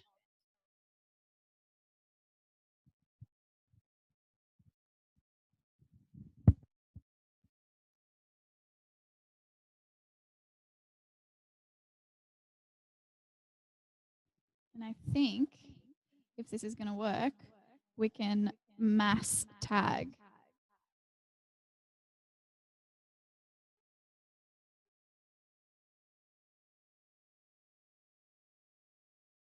Yes. There we go. All right. I'm going to show this on the big screen as well. We can mass tag. Oh, yeah. So you can do the same, click on one task. So yeah, I just did it here in the during event. So we have a tag called day of event, and that's for anything that happens during the day. Or things like after. So say I click this, I click on one task, I hold down shift, I click on the last task. I can still come up to my little more actions, tags, and go +1 day, tags them all. Time saving. Yeah, so this is going to save you time.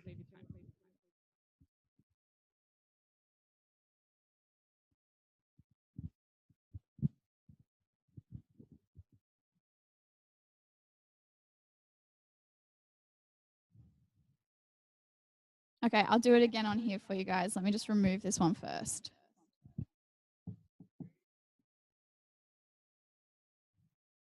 So it's the same as if we were going to mass assign or mass due date or mass drag and drop. Same thing, click in one, hold down shift, click the bottom one, and then I'm just going to go our 3 dots, more actions, tags. I'm going to go day of event, tags all of them. Thanks, Tracy.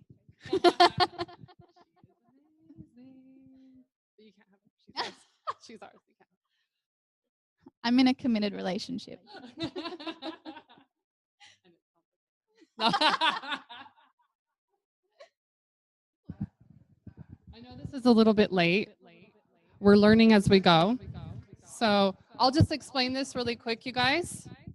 And it's a little bit, maybe a little bit too late.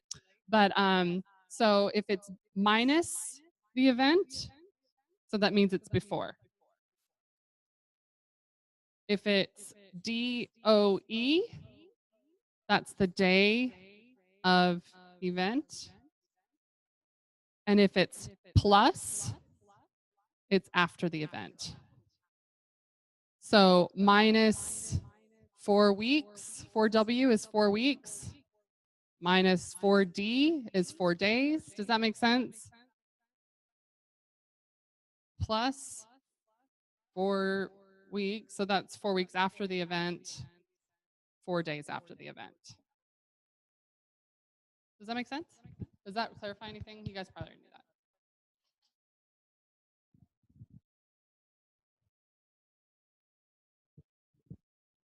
Okay, so there's a couple more key things I just want to go over, and then you'll be off, and we'll let you work the rest of the time. Yes. Okay. So now we've given you one more template for your half day. We're not going to go through it step by step.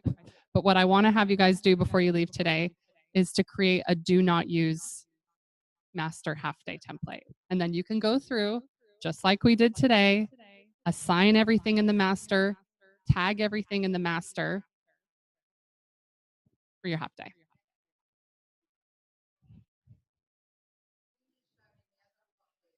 Yes. We're not going to do your event. We're going to do the half day master template first because we want them to leave with a do not use half day master as well. So yeah, okay. So we're going to leave with the half day master and then we're going to do your next meetup event, specific one with dates and everything. Okay. So there's one thing I want everybody to do right now. And that is we're going to create a do not use master half day template. Thank you. Yeah. So you're going to go to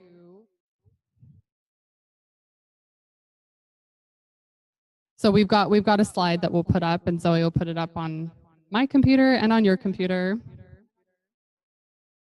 Yeah, so go just like the slide says, go to Mafia Half Day.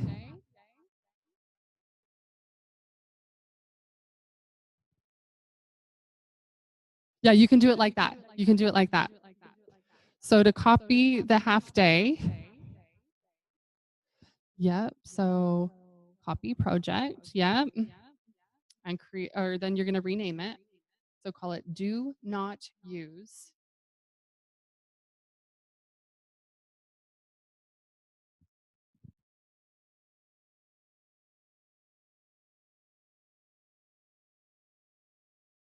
half day master template. Do not use, so copy exactly what this says up here. Do not use half day master template. So then what you'll do here with the Mafia half day in your do not use, we're not going to do it. We're not going to do it right now. Just do exactly what we did today. Go through it, assign it to a person, you or your VA, and then add the tags. Yep. So you're going to do the exact same thing we just did today. Go through every single task and assign it.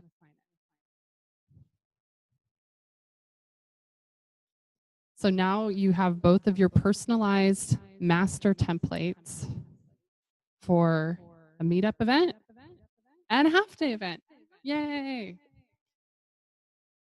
So we've got 53 minutes left. What we'll do for the rest of the day is now you will use that master template and we're going to create an Asana project for your next event. So this is the real deal. So you're going to add due dates and everything. So what you're going to do is you're going to go to your do not use master template that we just for meetup. Do not use meetup master template. Copy it. Yep. Yep, copy the master and then you're going to need to make sure all the assignees are tagged so click that box assignee. Make sure that's ticked. Yes. So when you copy it, and then you're going to call it your meetup event. So what's the date of your next event, Ellen?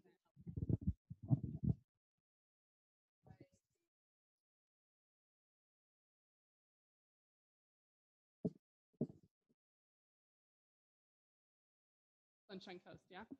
There you go. So that's what you're going to call it. So for those of you who can't see at home, for those of you who can't see my whiteboard, you are going to call your event the date. So 2018 underscore the month. So if it's July, it's 07 underscore the date. Let's say it's the 18th. Underscore, I'll type it here actually. That's probably going to be easier. Give me 2 seconds.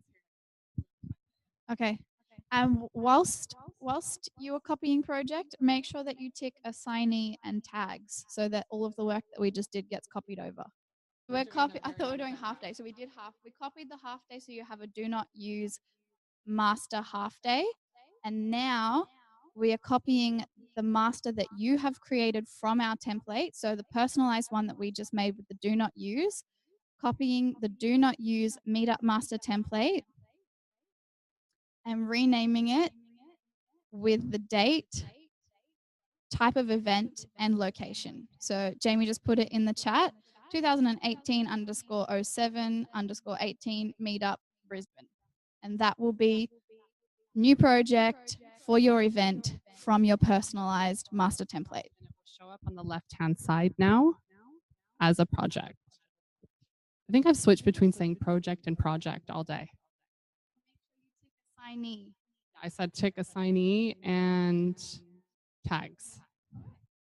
And Sky, yes, you create a new project with every meetup. You got it. That's right. Yes.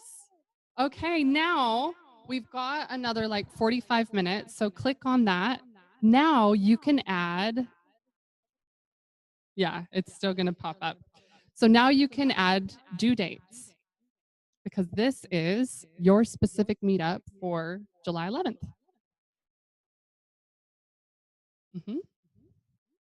So that's the next step now. So go into that event specific meetup that I just told you to create for your next meetup. And you're going to now add due dates because now if the tag says 4 weeks out, you actually know what date 4 weeks out is. So if your event, I'm just going to keep using the 18th, okay? So if you, for example, so Zoe, can you click on event logistics? Okay. Oh, thank you. You're so good. No, it doesn't work it out for you. But if it's okay, so this says 6 weeks out, and we're already, I think it's within 6 weeks. So the due date would be today. If it's already done, then tick it. Let's send to Francesca. She's gonna love it. So now on the next one for tags, we're gonna assign that to Zoe or Big Bebs, yeah, somebody from our team, and it's 6 weeks out. So the due date once again is today. So let's go down to a week before organizer's presentation. So that's going to be me. And the due date is going to be a week before the event. So the week before July 18th is July 11th. So this is something that you can get your VA to do. This is something that our VAs are amazing at. They're fantastic at doing this. We do ours 2 months ahead of time. So every 2 months, we have 2 months, like 2 months ahead. So right now it's June. So all of our events for July and August are now in there.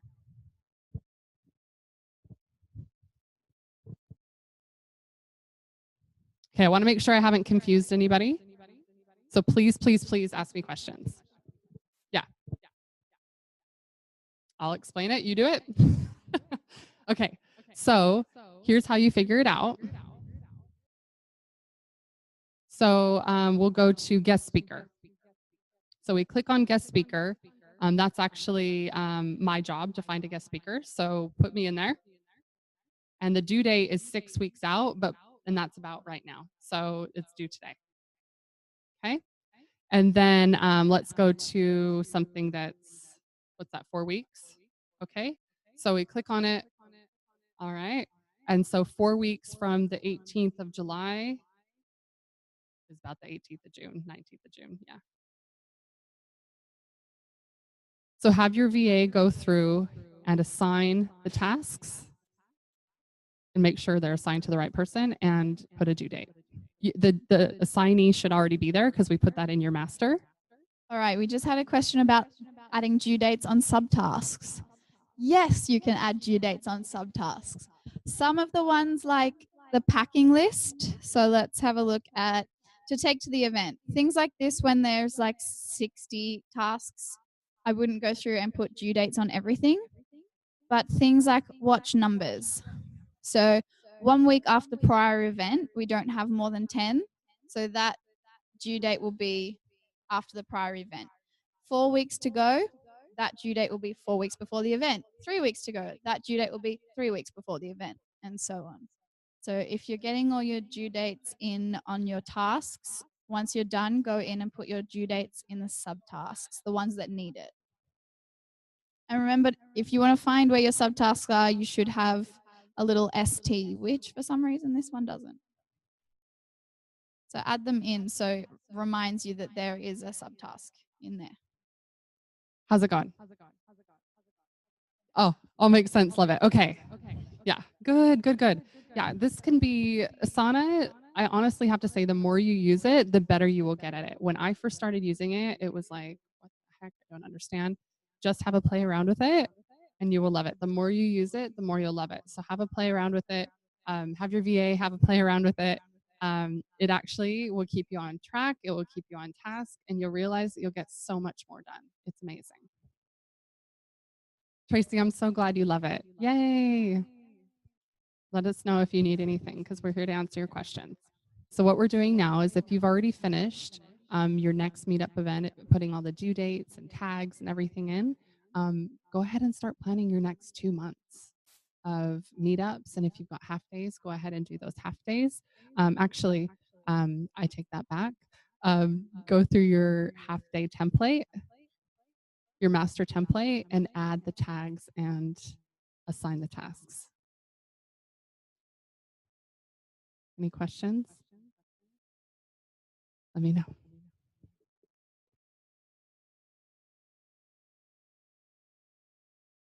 What you'll do now is, you've now created your event, your next meetup. So add all of the due dates for all the tasks. So that's what you're doing.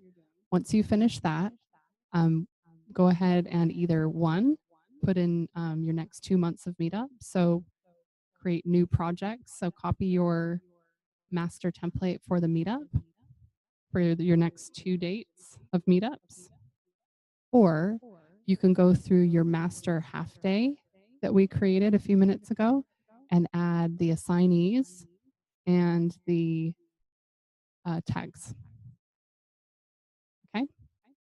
Okay, so to keep better order of your projects, you want to file them under the correct teams. So for your events that you just created, we're going to create a team called events. So I apologize. I totally got too excited. So what you're going to do now, we're going to teach you how to create a new team, and then you can literally drag and drop those projects into that, under that team. Does that make sense why we would do that? Okay. So, because right now, everything's sitting under a team called templates. Are these all templates? No, they're not. You just created your event. Yeah, you just created your event. The 2018, those are not templates. Those are actually events. So once again, if I've confused you, people at home as well, I'm really, really sorry. So for these events, okay, so I'm going to teach you how to create a new team. So I can't do it without looking. Oh, add team. Go down to the bottom on the left-hand side of your projects. It will say add team. Create a new team. Create a new team for some people, it may say. No, you can't. You can't. Mel, you have an organization, right? You do. So create a new team. Oh, where is that? Oh, teams. You can do this too, yeah? Create new team. So you're going to call this team events. And then create team.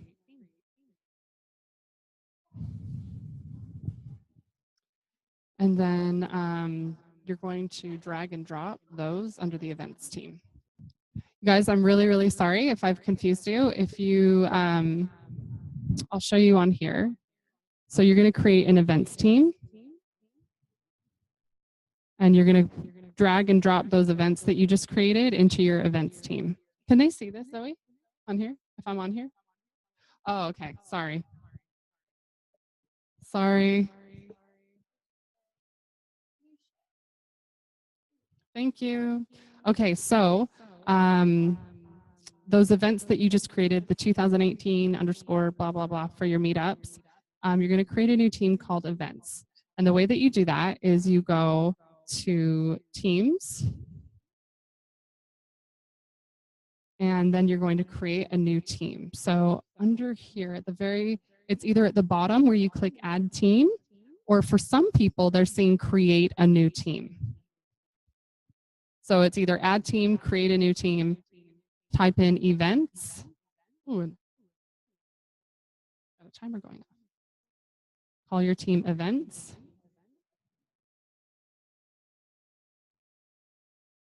And drag and drop anything that you had under templates here under events.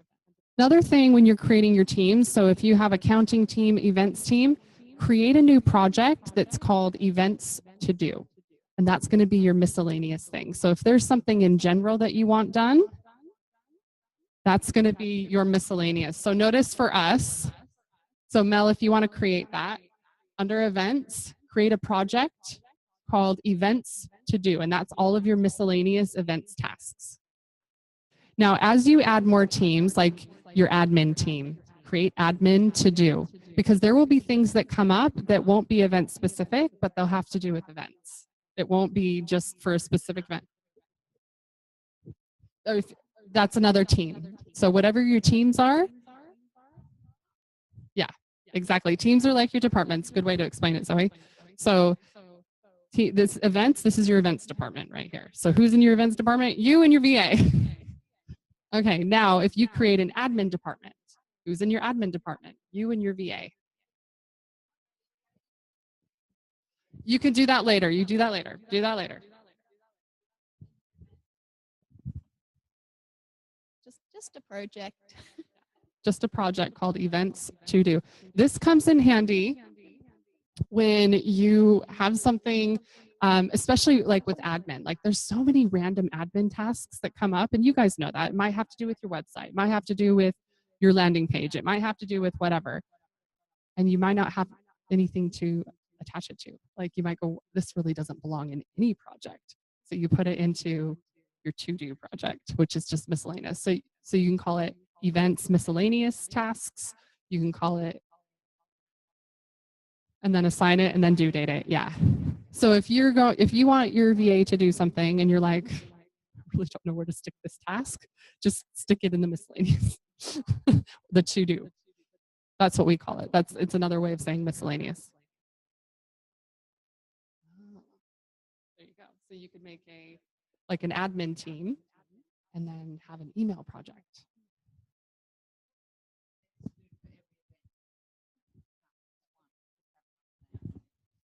Because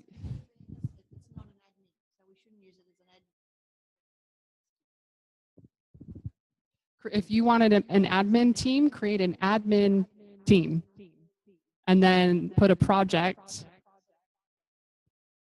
Remember when let's go back to basics before we end. This is a team. This is a project. And this is a task. So if you have a team called admin, you're going to create projects that have to do with admin and then tasks within each project. Okay, I hope I didn't throw everybody off. I just didn't want you to lose that. Yeah. It's all your miscellaneous events tasks. And trust me, they will come up because you'll go, this doesn't really have to do with a specific event. I just need this done, you know? So, okay. Now, where's my PowerPoint?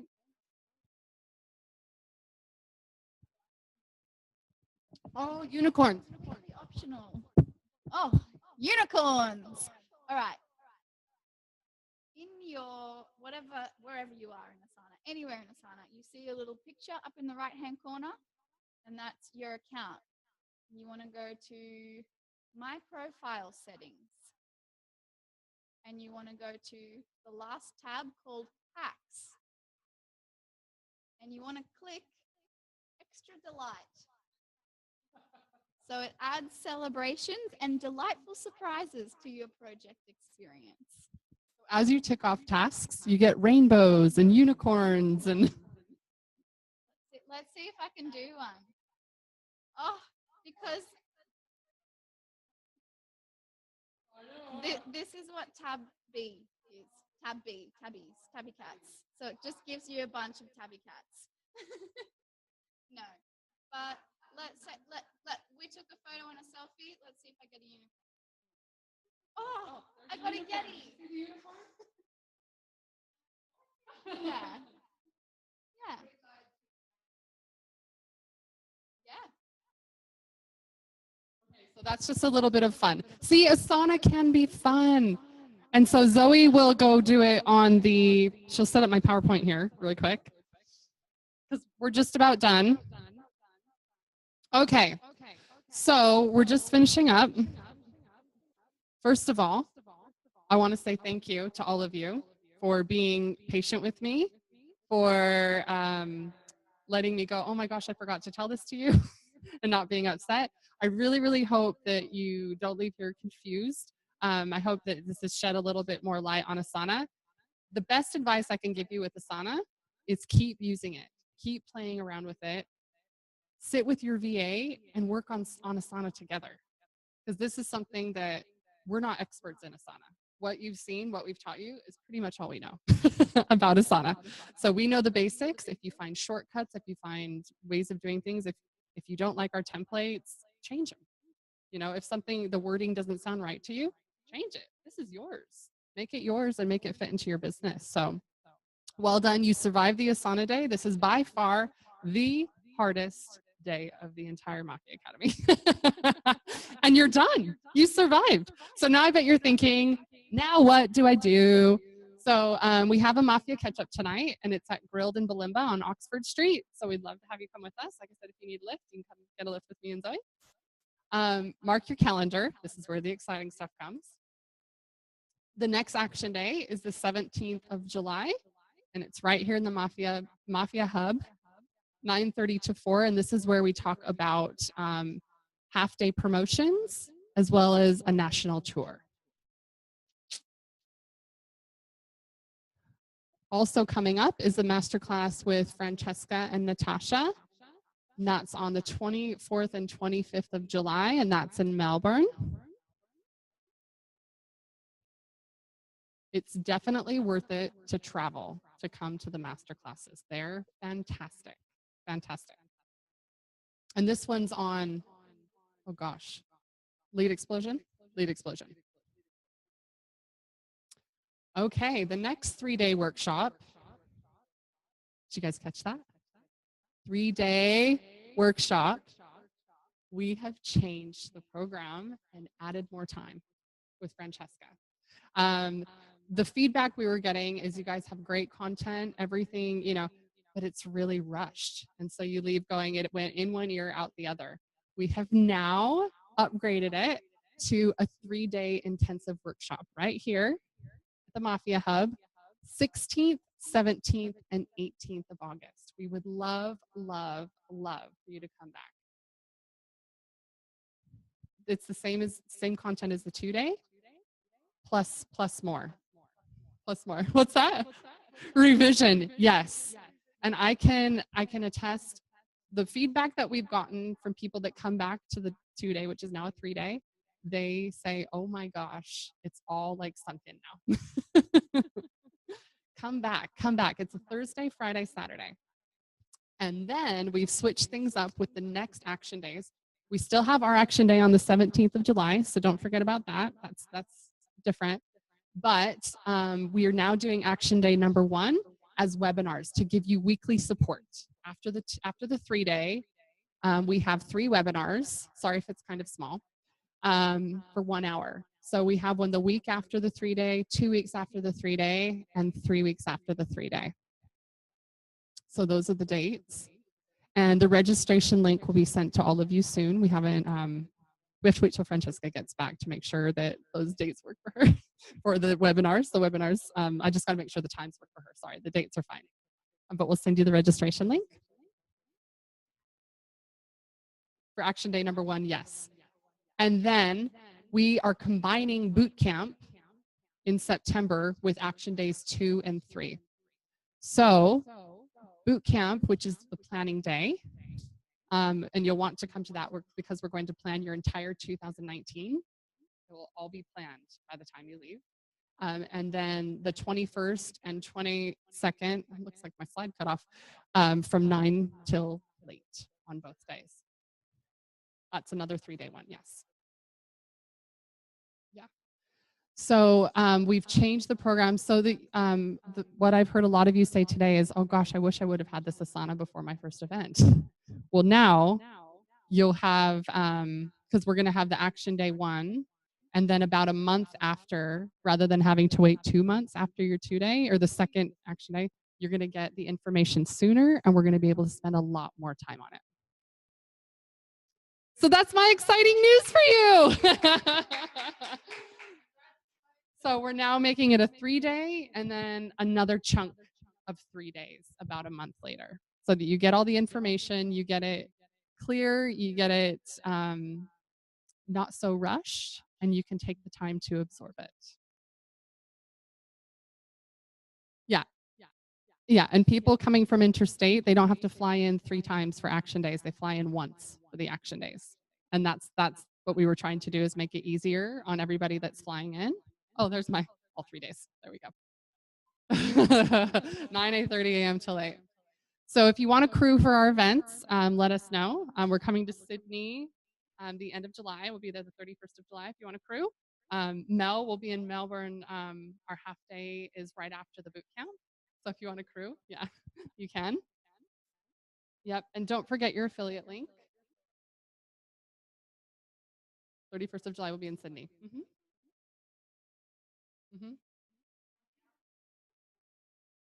The boot camp? No, the boot camp is still going to be, the boot camp content will still be on that first day for the most part. And then the other ones are action day content, the other 2 days. Because you've already done the action days. Yeah.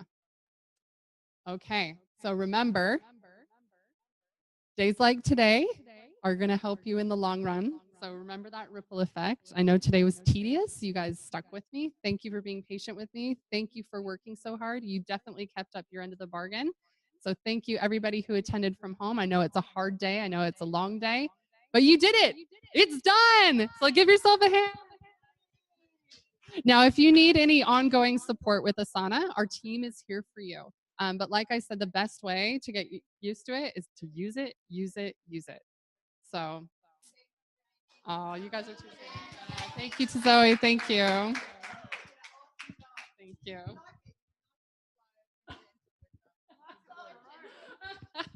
That's why Francesca and I balance each other out very well. She's like, just do it. And I'm like, all right. So thank you, everybody.